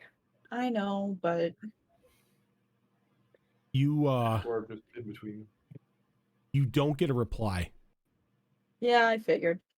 Like, you don't even see that he's seen the message. Oh, so he just ignored it on his home screen? Like, yeah, it didn't even like mark as read. It didn't get to him, so he's somewhere that he can't receive messages. Oh no! It's like it was sent. He just hasn't read the message. Oh, okay, gotcha.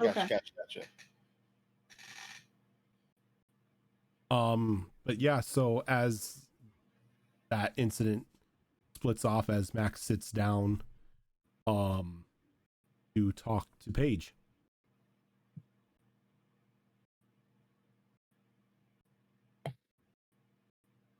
Oh, question before we move on to that: did Max get a good dose of the pheromones? No, Max didn't, because he was away when they were initially sent out. With the back and forth. Okay, Yeah, so you're fine. That saves a lot of problems.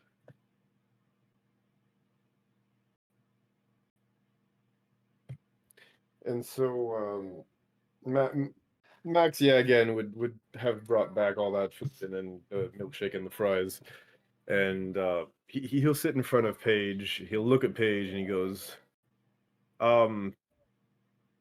yeah, and you can see that he's actually, like, his body language, which is usually very confident and very forward going, here seems awkward.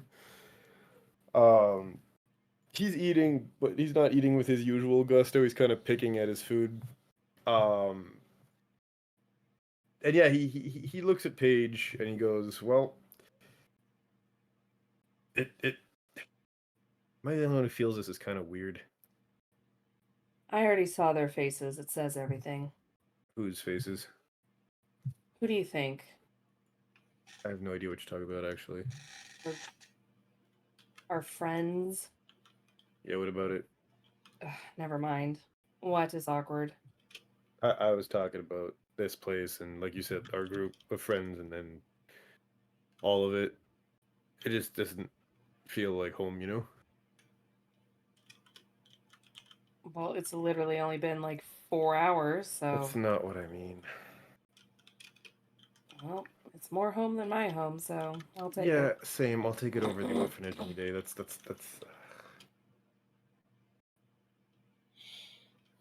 Like, you're probably the only one here who knows what it feels like to not have anyone or anything, really.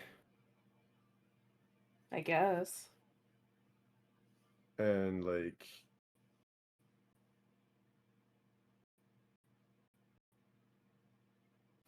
I don't know if it's just that or if it's just that, like... Well, spit it out. And again, you can see that he's kind of like, I won't say pussyfooting around it, but he's definitely having like a moment where his 6 brain cells, because yes, he has a D6 for intelligence. His 6 brain cells are just not sufficient to like verbalize what he's trying to get across. But he just kind of looks at Paige and he goes, I just don't like. They're kind of lucky they were born with a family. You and I mean, look, this is the family I chose for myself, and I just don't want to lose you guys, you know? You assume I wasn't born into a family? You know what I mean. I don't need to go into the details. Just because I told you I lived with my aunt does not mean I didn't have a previous family. Duh. I'm also assuming that if you live with your aunt, there's a reason, and no, I'm not going to pry. Okay. I don't know. It's just... I'm not good with this shit, but just keep an eye on them. They'll do stupid shit. Sure. Noted.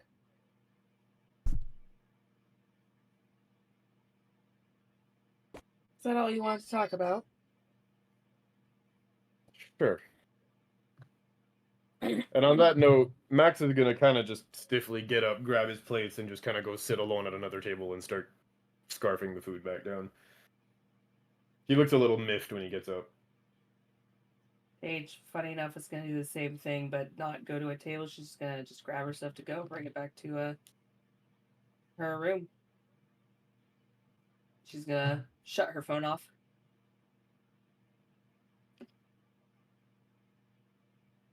Okay. What a great first day at school. We're making friends already. As I really like to think Max made friends, but anyway. Remember when I sent a meme? As this awkward little situation of a dinner ends, and everyone rests up, or gets into their rooms for their first nights, and the day passes. That is where we're going to leave off for this time. Not much of a action-packed session, I know, but sometimes, sessions are just going to be RP and whatnot. There's some good exposition there. Yeah. Corey, when you as a DM, you've taught me like when someone's not telling the truth, it's like, oh, should I call them out on it because they're lying? It's probably, because they're bad. No, not because they're bad. But, if you catch a hint that somebody's lying, if you feel the need that you need to call them out on it, call them out on it.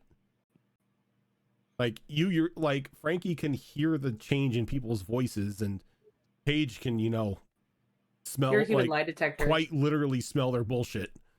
So, when that happens, the zone of truth comes up. Sit on a throne of lies. But yeah, so that is going to do it for us this time around. The next time that we will be around will be on the 27th of January. Oh, 27th, yeah. Yep. January 27th will be episode 3 of Would Be Heroes. Now I will not be part of that. Wait, what? I got a Christmas gift to go see Dungeons and Drag Queens live show here. Oh, nice. Yeah. Oh, damn. Is that on the 27th? Yeah. Okay, so in that case, do we want to make it the 17th? That would be cool, actually. I'd be down. Yeah. Like we'll jump up for the 17th. Wait, the 17th, like on a Wednesday? Oh wait, no, I'm sorry, I'm looking at February 13th. Yeah, do we want to do the do we want to do the 13th or the 20th? The 20th? I'm good with either day. Yeah, 20th should be okay. Okay. So next episode will be on the 20th of January then. Yay! Well, for this show anyway. Question, are we doing a show on Monday? I'm good to get back into it on Monday. I'll put out the feelers. The first. I'm good for Monday. Yeah. When on Wawa, I said it's a maybe because I don't know if enough people are going to be able to make it. Yeah. Because it's literally the day after the holiday, so I don't know how hard you guys party. We don't. Kids. We I go to the sleep. cat. Yeah. I don't party. But yeah, so this is not the only show, like this was going into it, but this is not the only show that we do. On Mondays, we have Destiny Forge, which is our longest running show here on the channel. Currently in its third campaign, kicking off maybe on Monday, if not the following Monday. And then on alternating Tuesdays, we have Tales of the Outer Rim, which is a Star Wars 5th edition game run by Tiltbot. On Thursdays, we have two shows that are alternating between one another. On one Thursday, you'll have Tricorn Isles, which is a 5th edition D&D campaign that I run. And then on the alternating Thursdays, you have Mass Effect Horizons, which is a Mass Effect 5th edition mod run by Zorro.